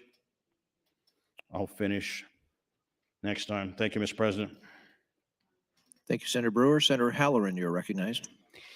Thank you, Mr. President. Good evening, colleagues. Good evening, Nebraska. Well, it is quite a paradox.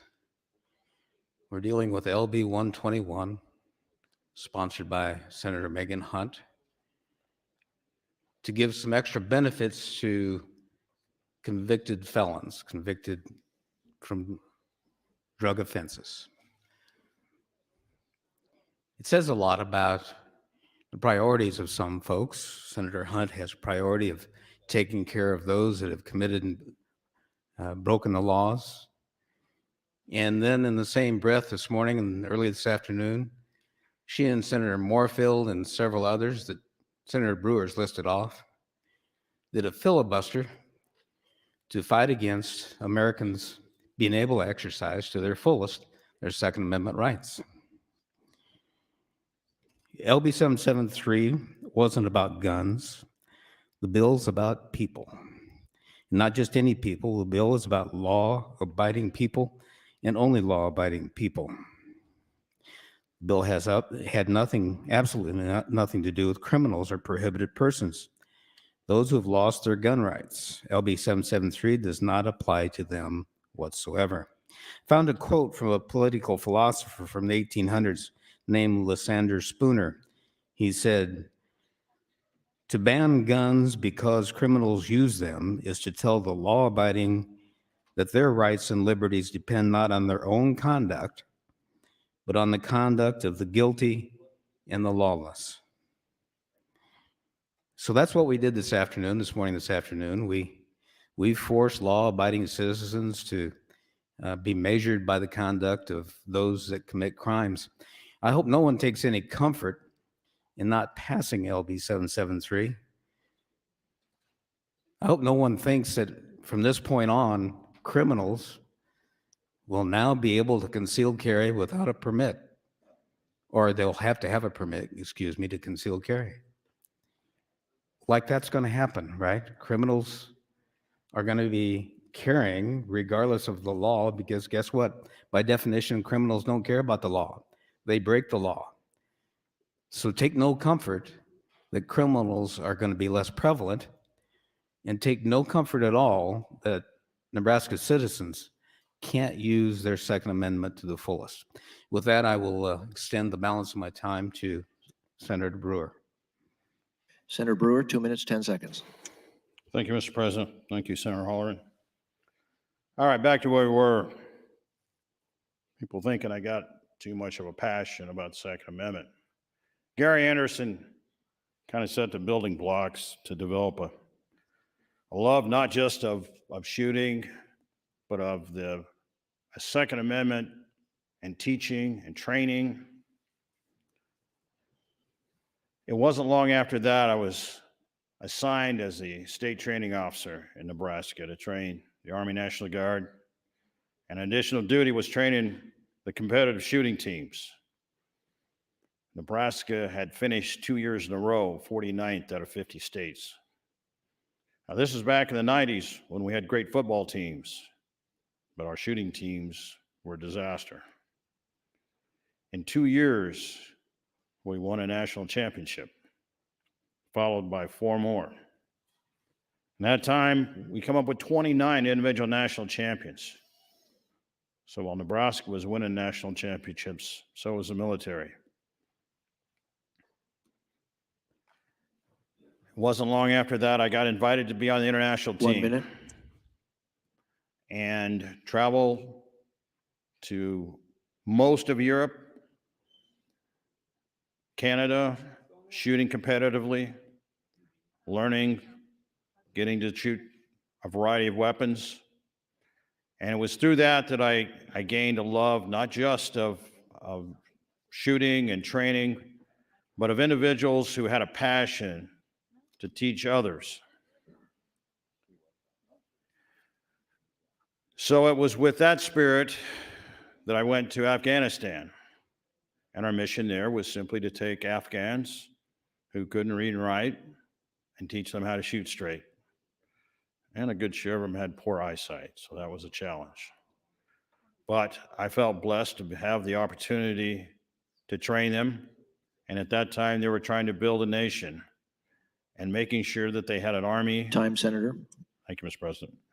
Mr. Speaker, you are recognized. Thank you, Mr. President. Good evening, colleagues. I want to give you a little update as to our schedule the remainder of this evening. When I announced last week and then again this morning that we would go potentially up to 11:59, I want to make sure that everyone understands that wasn't just a commitment to just go to 11:59 just because. So the reason why we might go to 11:59 tonight would be to ensure that any bill on select file that actually gets moved to final reading has the opportunity to go to the revisers and then come back down to be read across. So my first goal tonight is to ensure that every bill that comes back that has already been passed up to this point to final reading has the opportunity to come back from the reviser's office. That hasn't quite happened yet. I think we're fairly close. We will not quit before that happens. So anything that's already moved from the beginning of this today to the things that we just moved to final reading at around 6:30, we will wait. And if that takes to 11:59, that's how long we're going to wait. Beyond that, my next criteria is, will the other bills, will they actually have a likelihood of success to go to final reading? We're not going to stay on a debate for a bill that doesn't have a success and go all the way to 11:59 if in fact we're just only for the purpose of having a debate. So this bill, as has been announced by one of the opponents, will have a filibuster. I know the one after that likely will as well.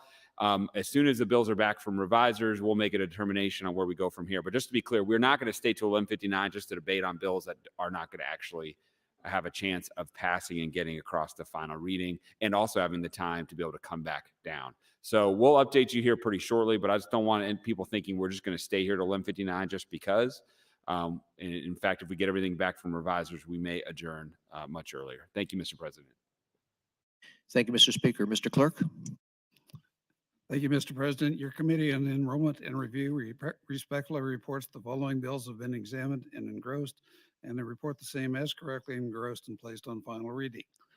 376A, 598, 686, 792, 805A, 843, 876, 888, 896, 896A, 921, 921A, 922, 922A, 927, 984, 984A, 1130, 1144A, 1150, 1150A, 1173A, 1218, 1218A, and LB 1261.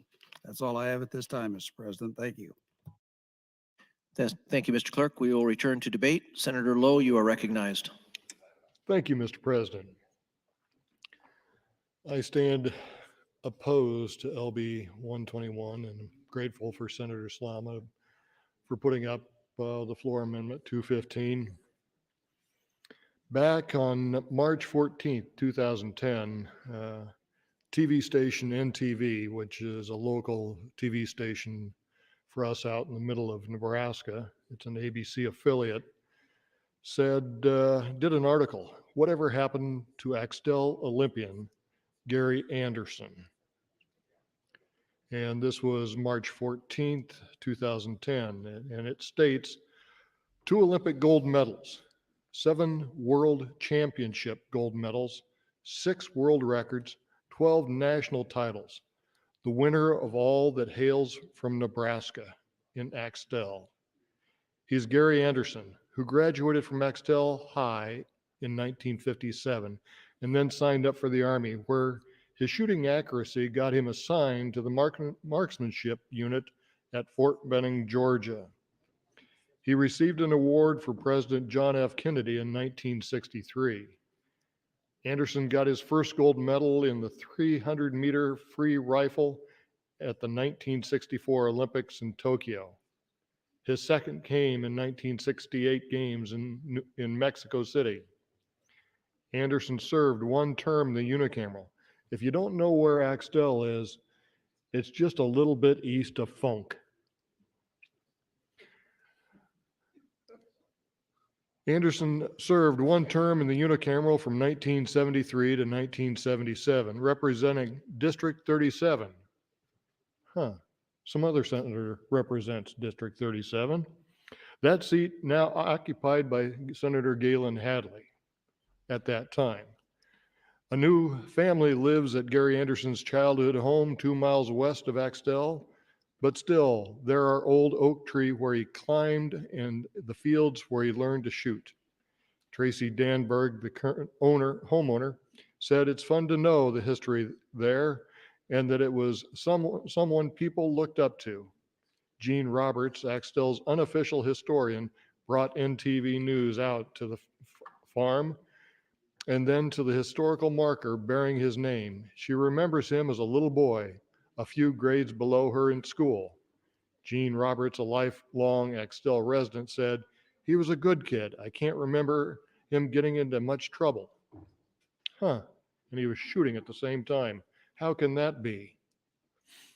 It was there Axtell Anderson discovered he could turn hunting on the family farm into something much more. Gary Anderson, an Olympic gold medalist, said, "Somewhere in the middle of high school, I found out shooting was an Olympic sport, and that set off a spark that turned into an Olympic dream." Yes, young kids from Nebraska can be Olympians. While Anderson no longer owns the home, he does still own the acreage, now 71 and living in Ohio. He says he has fewer ties to the town, but just as much pride. If I succeed for any reason, it was because I somehow learned that hard work makes a difference. I have always been grateful that I grew up in a small town. After retiring from competition, Anderson started coaching and teaching shooting clinics and writing magazine articles and books about shooting. He worked for the National Rifle Association, that evil organization, and the U.S. Civilian Marksmanship Program. 1 minute. Thank you, Mr. President. His greatest accomplishment, though, is not his 2 gold medals. Anderson explains, "I probably feel a greater sense of pride in just seeing these young people develop as just fine human beings through their participation in sport. His passion for Olympics remains strong today. As Vice President of International Shooting Sport Federation, he'll still oversee all the shooting events at the 2012 Summer Games in London. He wants to make sure everyone complies with the rules." To the boy shooting basketball at his former home or even on his own grandchildren, Anderson said, "He's proof if there's the will, there's the way." Thank you, Mr. President. Thank you, Senator Lowe. Senator Albright, you are recognized. Thank you, President. Colleagues, again, I rise in opposition of LB 121. I want to give you a little bit of a history here on the program. And just expanding these food stamps for felons is just bad policy. The 1996 Federal Welfare Reform Law banned SNAP for any person convicted of a felony drug crime, but gave states flexibility to modify this ban through legislation. In 2003, Nebraska elected to provide food stamps to felons with 2 drug felonies, or fewer. LB 121 would allow a convicted felony level drug dealer to receive SNAP benefits. LB 121 would allow someone still serving parole, probation, or post-release supervision to receive the SNAP benefits. LB 121 removes the requirement for an individual convicted of a felony drug felony for possession or the use to complete drug treatment program in order to be eligible for the SNAP. Folks, this is to stop the felons from selling SNAP benefits for cash to purchase more drugs. LB 121 would allow someone who has been convicted 3 or more drug felonies for possession or use to receive SNAP benefits, even though they have been to drug treatment twice before, to remain on SNAP. SNAP disqualification of felons does not disqualify the rest of the household from receiving the SNAP benefits. A felon who has been convicted of drug possession or drug dealing should be required to at least complete their sentences to participate in the treatment and to be rehabilitated before becoming eligible for taxpayer benefits. In February of 2022, there were 72,228 SNAP households, or 154,773 individuals. That's an average of 776 individuals that were denied SNAP coverage each of the last 3 years, and an average of 53 individuals lost SNAP coverage due to new felonies in each of the last 3 years. Income eligibility limits for SNAP in federal and fiscal years 2022, October of 2021 through September of 2022. Let's just say there's a household of 4 and they receive all of the maximum benefits. That would be $835. Now, if that particular person was not eligible to receive it, then 3 people in that household would receive $658. The problem here is there is a lot of fraud when it comes to these SNAP cards with the cash on them, because you can go into a back alley somewhere, slide your card through, you're going to pay somebody $100, you want 300 off of it, you get 200, they get 100, and your family's left with $500 to spend for food. That's why this is not good policy. Families will still be provided for. They will have the benefit of the SNAP program and our food pantries that are full with food and certainly don't have qualifiers on those. But this, again, I believe is just not good policy. We have to get them to get through treatment, to get themselves rehabilitated so they don't recidivism rates continue to escalate in that particular area. 1 minute. We want them to get the help they need to become law-abiding citizens that can stay out of the system and then start to provide for their families. But we can't do that if we just give to them when it's those very few that have issues with trying to stay out of the system. They definitely need not to think that they can get cash and go back to their old ways. So that's just my take, and I'll yield the rest of the time back to you, President. Thank you. Thank you, Senator Albright. Senator Brewer, you are recognized. Thank you, Mr. President. Senator Lowe, thank you for that information. And Gary Anderson, it's kind of sad that we've got a 2-time Olympic champion and is so poorly known.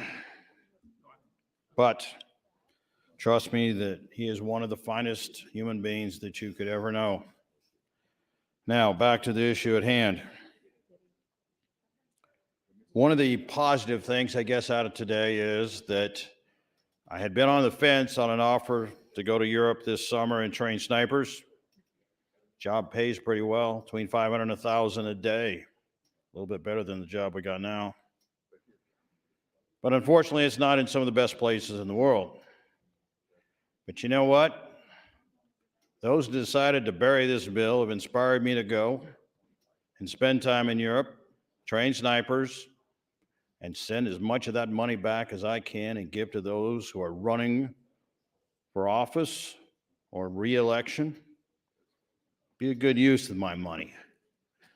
So again, understand, I have set out so many of these and I have avoided the fight. But you guys brought this on, so we're going to continue it.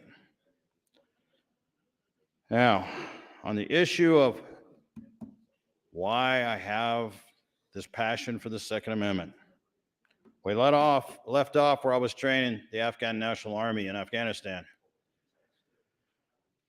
In 2002, Afghanistan was a destroyed mess. The Taliban had been run out. The buildings were destroyed for the most part.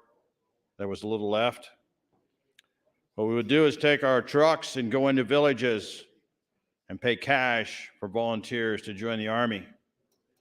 Then we'd bring them back and we would try and take them and dress them, prep them, and teach them how to be soldiers. Many of them, for the first time in their lives, are wearing a formal uniform.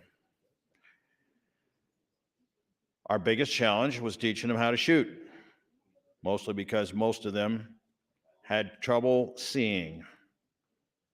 No one wore glasses over there. So after about 3 attempts at qualifying them, and we determined that it was a bit hopeless because they couldn't hit a man-sized silhouette at 100 yards, we had an optometrist come in and check their eyes, and sure enough, about half of them were blind as a bat.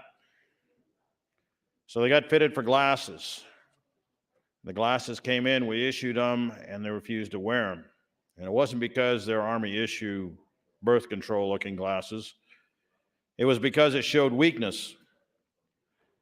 So I had to have all of my cadre get a safety glass that looked almost the same and wear them so that the soldiers would wear the glasses that we had for them. And the next thing I know, we had a riot because they all wanted glasses. And we had to finally figure out how to get them on a range and qualify them with their new glasses. Most of them, once they qualified, took off their glasses and wouldn't wear them again. It's a mark of weakness. But we proved our point. They could shoot, they just don't want to shoot. The process of training that Army, both with rifles and pistols, was a challenge none of us had anticipated. And a place none of us really wanted to go. And I struggle now to see what's happened over there, because if you've given most of 8 years of your life to a cause like that, and then you see it destroyed in a matter of days over poor decisions by our government, that hurts. You clearly remember all the faces of those that you left and lost. And sometimes it just doesn't seem fair that so many paid so much to help them and then to have that lost because of poor decisions.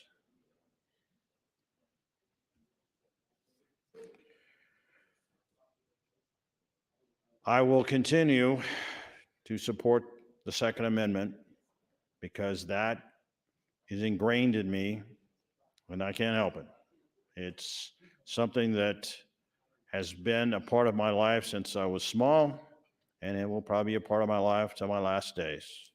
Thank you, Mr. President. Thank you, Senator Brewer. Senator Clements, you are recognized. Thank you, Mr. President. Well, since Senator Brewer has been talking about the debate this morning, I had a letter that I was wanting to read this morning. I didn't get around to doing that. And it was actually an email from a man named Stan from Lincoln. He wrote it this morning, an email that some of the rest of you may have seen it, but it did come to me. Good morning, Senators. I appreciate this opportunity to provide my own personal input on this important bill before you today, the permitless carry bill. My family made a personal decision nearly 5 years ago to become Nebraskans. We were not blessed to be born here, but we have found our decision to be a perfect fit to our belief system and our lifestyle. We moved from Southern California for many reasons. However, the straw that broke the camel's back was right after the state legislature passed and the California governor signed a series of laws that made my once legal firearms illegal. If I kept them, I would become a criminal. To make it even more absurd, Governor Newsom decided to sign an executive order that released 50,000 felons back onto the streets of California. That is an absolute insult to every law-abiding citizen. The state already had a debilitating grip on my ability to possess a firearm and actually carry it for protection. Almost every single request for a concealed handgun permit was denied. If you believe in the Bill of Rights and perhaps the First Amendment, then why on earth is there any consideration to step on our second? Just about all border states to Nebraska already have this law on the books. Nebraskans should also be given back our right to carry if we so choose to. Signed, Stan. And that's what I don't want to have happen in Nebraska is the kind of rights being taken away that he's talking about. And I appreciate him writing to us and letting us know what can happen if government does continue to step on constitutional rights. Would Senator Brewer yield to a question? Senator Brewer, will you yield? Yes. Would you have any more comments about your part in Second Amendment or Afghanistan? Well, I think Second Amendment would be the part I'd like to focus on. The part that I probably left out is that in my family, everyone is a life member of the NRA. For some, that's an evil thing, I guess, but not in my world. The NRA does everything from safety classes for kids, the Eddie Eagle program, training shooters, running matches. So there's nothing evil about that, except that some people just want to hate. But more importantly, if the people that you work with, just like this weekend, went to a match, and it wasn't a big fancy match. Good golly, we shot 22s. We did shoot one of the evil AR-15s, but we also shot BB guns, wrist rockets, and threw axes. But these were the people that you see every day. Just common people that wanted to have an enjoyable afternoon, have good friendship, and enjoy this time doing these different activities. It's no different for what we're trying to have with people enjoying the right to keep and bear arms, in this case, constitutional carry. But some have made the decision that what they are going to do is make sure others never have that privilege. We've never asked them to be law enforcement folks. We've just asked them to be able to defend themselves and their families. Time, Senator. Thank you, Senator Clements. Senator Brewer. Senator Slama, you are recognized.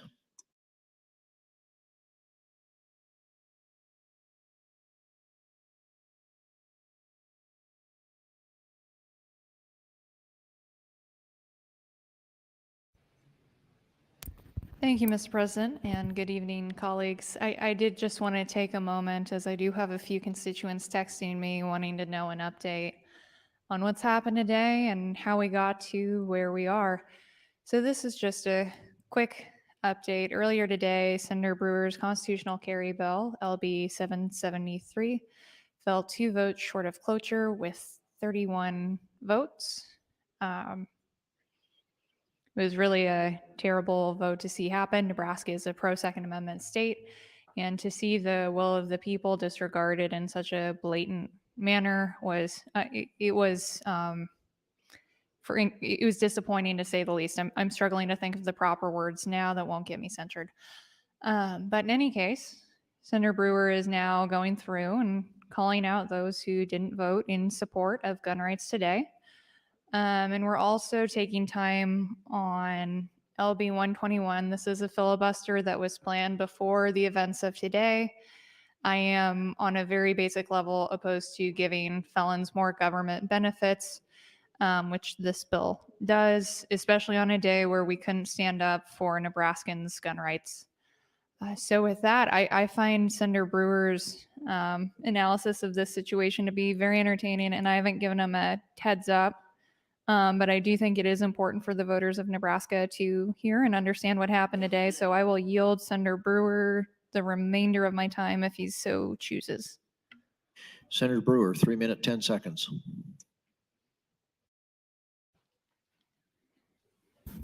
All right, well, I disengaged thinking about this for a second, so I'll have to re-engage the brain set here. All right, well, we kind of left off talking about the Second Amendment being something that is just ingrained into you and not necessarily something that you just suddenly took up as a good idea. And for those that want to continue to think that somehow I've got this unnecessary passion for it, if you take a look at a lifetime of doing those things that lead you to this point, and I ran on support of the Second Amendment. So if I wasn't here fighting the good fight on this, then my district would have been disappointed. And for those that seem to think there's not enough folks in their district to want to support this, I will tell you that in my district, I have more than enough to share. I would guess in my district, it's probably 95 to 98% in support, and only a few opposed to being able to have constitutional carry. And I would guess if you went into both Lincoln and Omaha and you went door to door and you really ask, you might be surprised how many people support the idea of the Second Amendment and constitutional carry. But we've taken the facts and we've twisted them, and we figured out ways to put doubt in people's mind, and we've been able to take what was something that could have been good and turn it into something bad enough to where enough voted against it to where it didn't survive today. Again, I have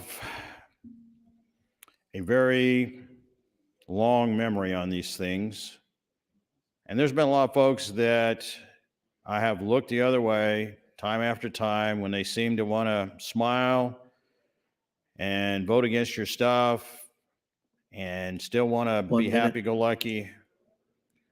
I guess I'm just the point now. I'm not going to do that anymore.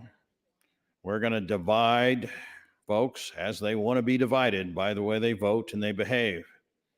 And that's just the system that has been forced upon me. Not that I want it. But there's a point you're tired of the bull and the things that they're doing. I'm looking forward to next year because a lot of the ugliness today will be gone next year. They will no longer be in this body. And maybe common sense will carry the day, and we'll have a chance to do some things that we haven't been able to do for quite a few years. Thank you, Mr. President. Thank you, Senator Brewer. Senator Erdman, you are recognized. Thank you, Mr. President. I appreciate that. You never know who's watching or what their opinion is. But I want to read something that I just received about 15 minutes ago. The headline is, "We need two houses." It goes on to say, I totally agree with you. I have watched the legislature for 40 plus years and have never seen anything like today's poor senators and all the self-serving. They have no respect for anyone or anything. I just don't know how they get elected.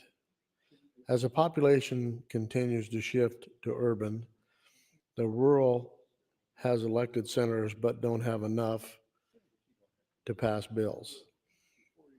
The numbers are just not there. It is taxes with very little representation. I said years ago that a two-house system is needed. Thanks for speaking for me. I am a rural person who now lives in an urban setting. I moved in 1967, and I'm sad to see how Nebraska has changed since then. Thank you, Nancy. Well, Nancy, I appreciate your email. I understand there is a significant number of people who feel as you do. We have the system we have because, as Senator Blood pointed out to me, that I said Chuck Norris, and that was intentional. So I appreciated the fact that she listens. Thank you, Senator Blood. I appreciate that. But it's still true. Two houses would be the way to go. That'll never happen,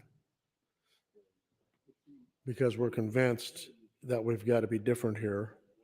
And we sure are, because remember, Nebraska is not for everybody. That's why we only have 1.9 million people after 155 years. So I want to tell you a little story. When I used to raise a lot of alfalfa, I used to ship that alfalfa to as far away as Pennsylvania to the horse people. And one day, a semi driver came to pick up a load of hay. And we had it loaded, and he and I were just talking about things that we'd experienced. And he said, I had something very peculiar happen yesterday morning. He said, it's about 3:00 a.m. Said, I stopped at a truck stop to get a cup of coffee. And he said, I'm over at the side getting a cup of coffee, and a guy walks in and pulled a gun on the clerk. And he was going to rob the convenience store. Well, this truck driver just happened to have a conceal and carry permit, and he had his weapon with him. And he held the guy at gunpoint until the police arrived. Had he not been there, who knows what may have happened. The police would have never gotten there in time to maybe save the clerk. So my district is very similar to Senator Brewer's district. It's sparsely populated, and we have counties where they may have a sheriff and a part-time deputy, and they sure can't cover the square miles that are out there to protect people and help them when they need it. But we have not given them the opportunity to do that today with our votes. 1 minute. This session has been peculiar, to say the least. And Senator Brewer, just remember that common sense is a flower that doesn't grow in everybody's garden. In fact, some people don't even have a garden. Thank you. Thank you, Senator Erdman. Senator Hunt, you are recognized. Thank you, Mr. President. First, I'd like to call the House. There has been a request to place the House under call. Question before the body is, shall the House go under call? All those in favor, vote aye. Opposed, nay.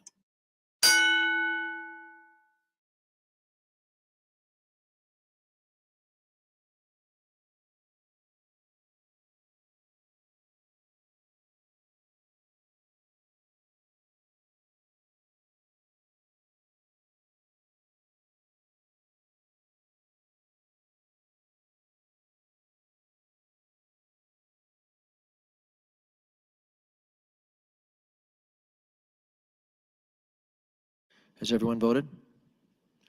Mr. Clerk? 11 ayes, 8 nays, Mr. President, to go under call.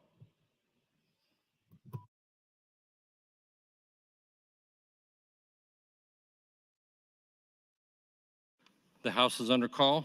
All senators, please record your presence. Those unexcused senators outside the chamber, please return to the chamber and record your presence. All unauthorized personnel, please leave the floor. The House is under call.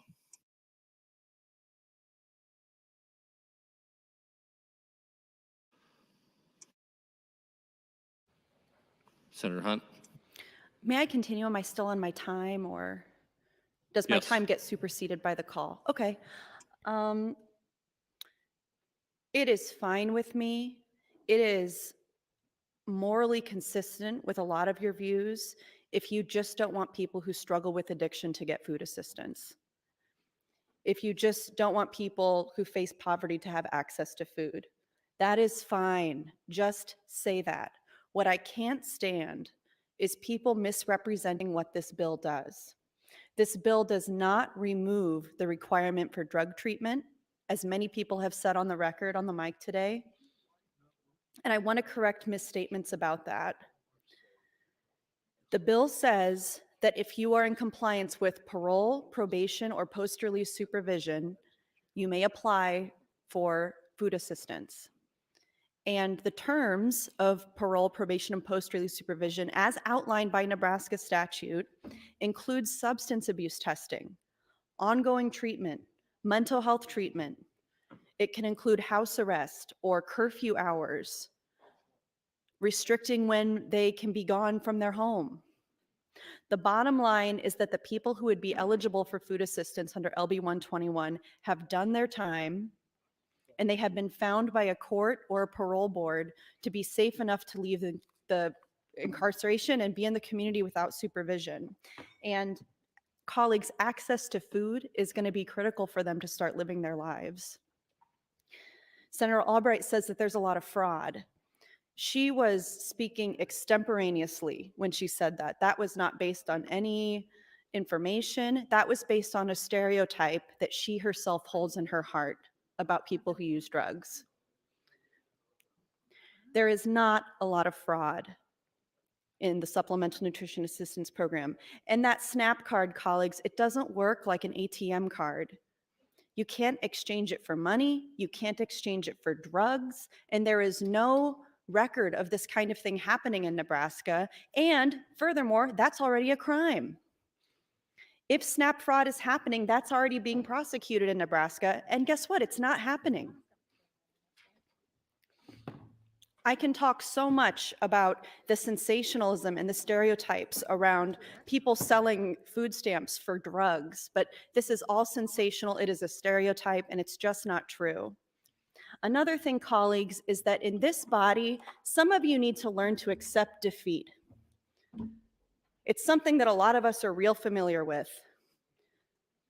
Some of you need to learn how to take a loss. It is a seriously underrated skill in life, and it's clear that some of you haven't had to go through that enough.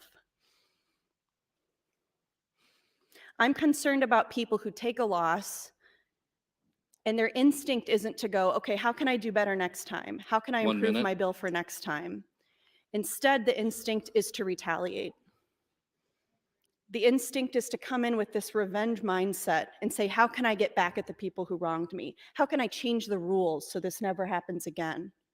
Now we need a two-house system to make sure that that minority can never get their way again. Colleagues, it's called politics, it's called strategy, and there's always a path for your bill to win. It's math, it's finesse, it's relationships, it's vote counting. And you know what? I didn't think the gun bill was so bad. There are scenarios where I could have supported something like that. And look at how Senator Brewer has reacted to disappointment, to not getting something that he really wants. Imagine if every Nebraska man with a temper was able to Time, access Senator. a firearm. Time, but you are next in the queue. You may continue. Imagine if every Nebraska man with a temper was able to access a firearm easily with no background check, with no training, with no permit, in the moment of an angry reaction, in the moment of a rejection or a failure, or being denied something.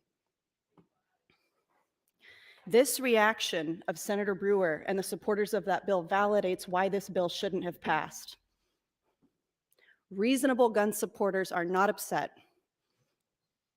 Reasonable supporters of the Second Amendment say, for me to have a concealed carry permit, I think it makes sense that I should have some training and that I should have a permit to do that. I will also call out your filibuster technique. Don't think that you're getting any revenge on me by doing this to my bill. Because when I filibuster your bills, I talk about your bills. I don't talk about my hurt feelings on my bill from earlier. I don't read some unrelated study that has no bearing on the actual subject matter of the bill at hand. I don't read anything. I don't read letters. I don't tell fishing stories. I don't have to yield time. I think some of you are real bad friends to Senator Slama, getting up and just yielding her time and not helping her out at all by saying something original. Maybe she wanted that so she could be the star of the show, but just reading a study that had nothing to do with the bill was not a talented filibuster. The level is low. And I do hope there are different people that come into this body next year who raise the level of intellectual discourse, who raise the level of nonpartisanship, who don't wait around for a text on their phone to decide how to vote, who can oppose a bill without having to read something that was sent into them by the lobby, by Governor Ricketts' friend out there in the lobby who works for him, who came to my office and told me exactly why they weren't going to be able to let this bill pass. I would like to have some people in this body who don't come in here knowing exactly how everything's already going to go, who use their minds, who can take a loss, who can react with positivity and gratitude and say, let me work with you to make it better. Not let me go take a job in Europe so I can make money to fund your opponent. Like, please grow up, please. That kind of retaliatory mindset, the revenge mindset, that is what has led to so much of the problem with gun violence in this country and so much of the problem with political division in this country. Thank you, Mr. President. Thank you, Senator Hunt. I raise the call. Senator Kavanaugh, Michaela Kavanaugh, you're recognized. Do you want some time?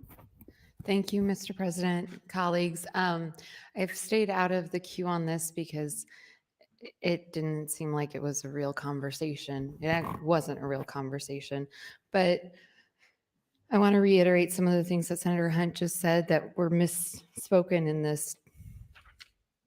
I don't know what, I wouldn't call it a debate. So this does hurt children if we don't pass this. There are children that live in these homes, and Senator Slama and Senator Albright have talked about this, so she might want to stay and listen to it. There are children in these homes, and if that person who has a convicted drug felony goes back into a home, their income is counted. Their income is counted as the household income, which brings down the amount that they are getting because it's a household income. Say there's 4 people in the house, one of them doesn't qualify for SNAP because of the drug felony. So then there's 3 people in the house, another adult and 2 children.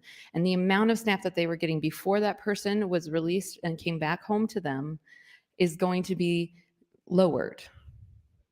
So when we say that it's not hurting children, it is. It is directly hurting children. That is how the system is set up. And if you don't understand that, take some time to learn about it, because that is what happens. And when I talked, Senator Albright read the back and forth I had with Director Beasley at HHS. When she and I talked about this, I was trying to get at, this doesn't cost the department anything more. They can actually, they said they would just absorb the administrative costs. It's 100% reimbursement rate. It's just something that they being like an air quotes, a royal they, don't philosophically agree with. And I bet dollars to donuts, if you took some of the people that work at HHS aside off the record and asked them, they would tell you that they're supposed to tell you that. Because that's not what I see reflected in the hearts of the people that come and testify in front of our committee.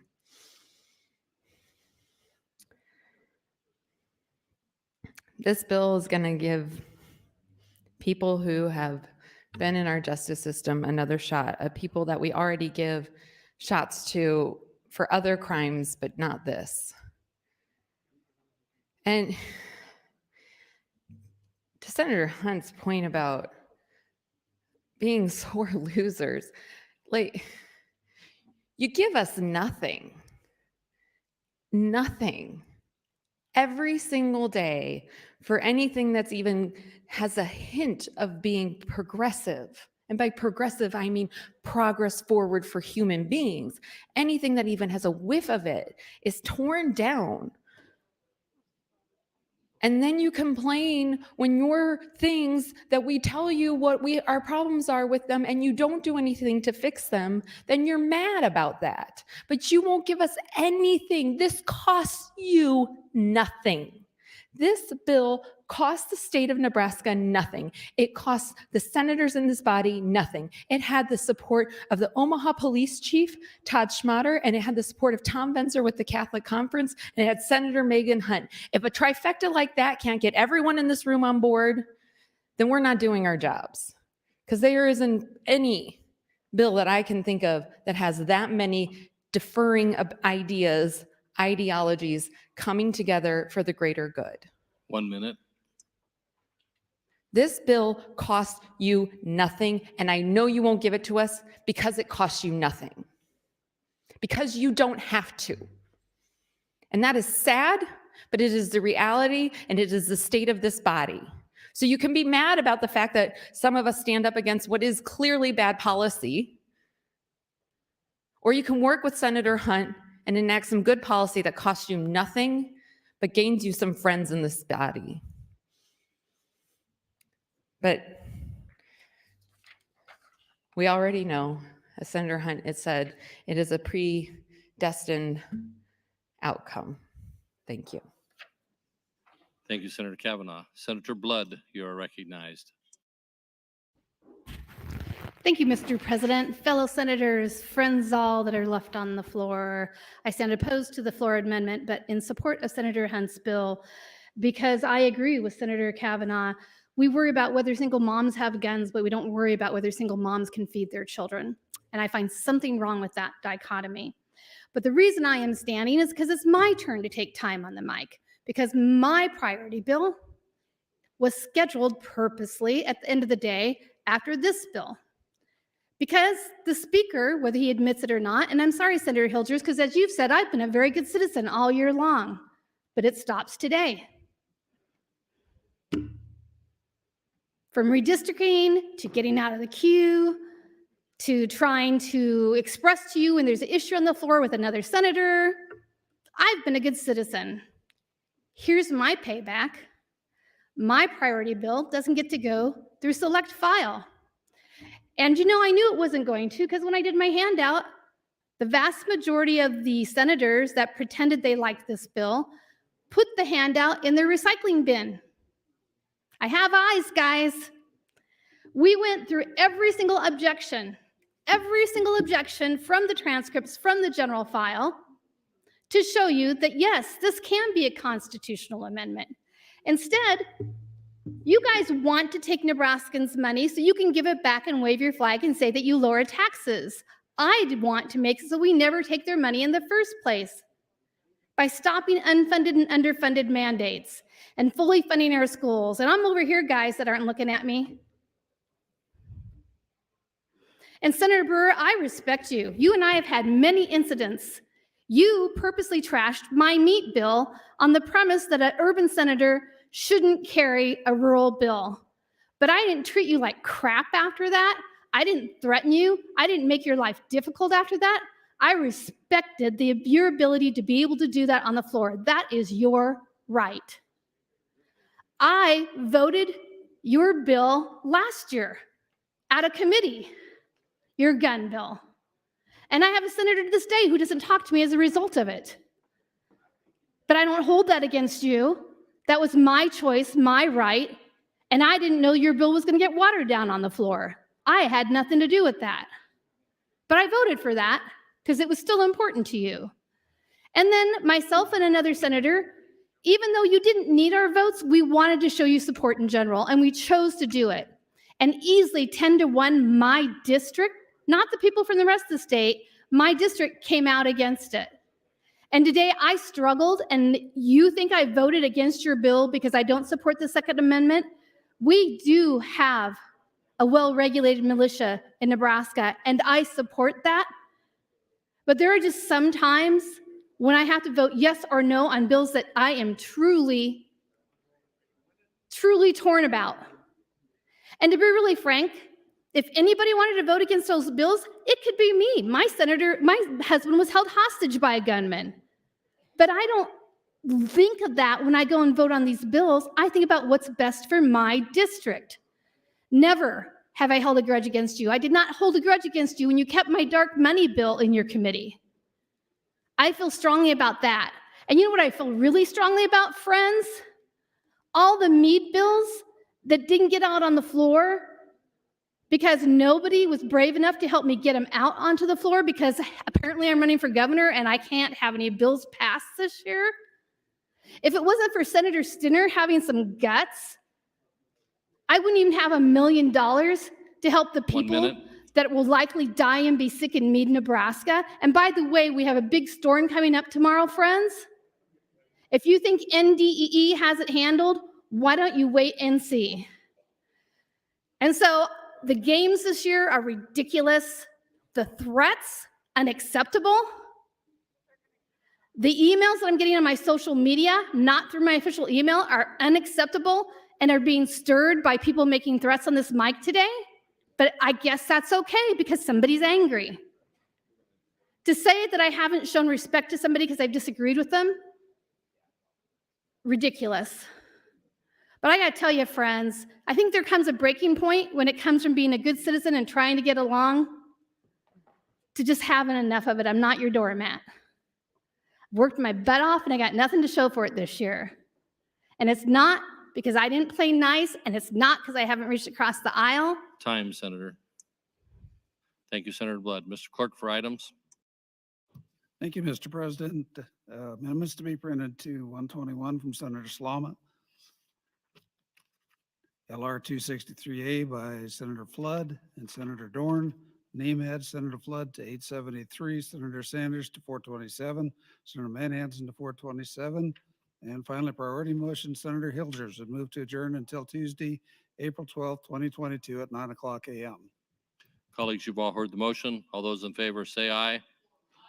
Opposed, nay. We are adjourned.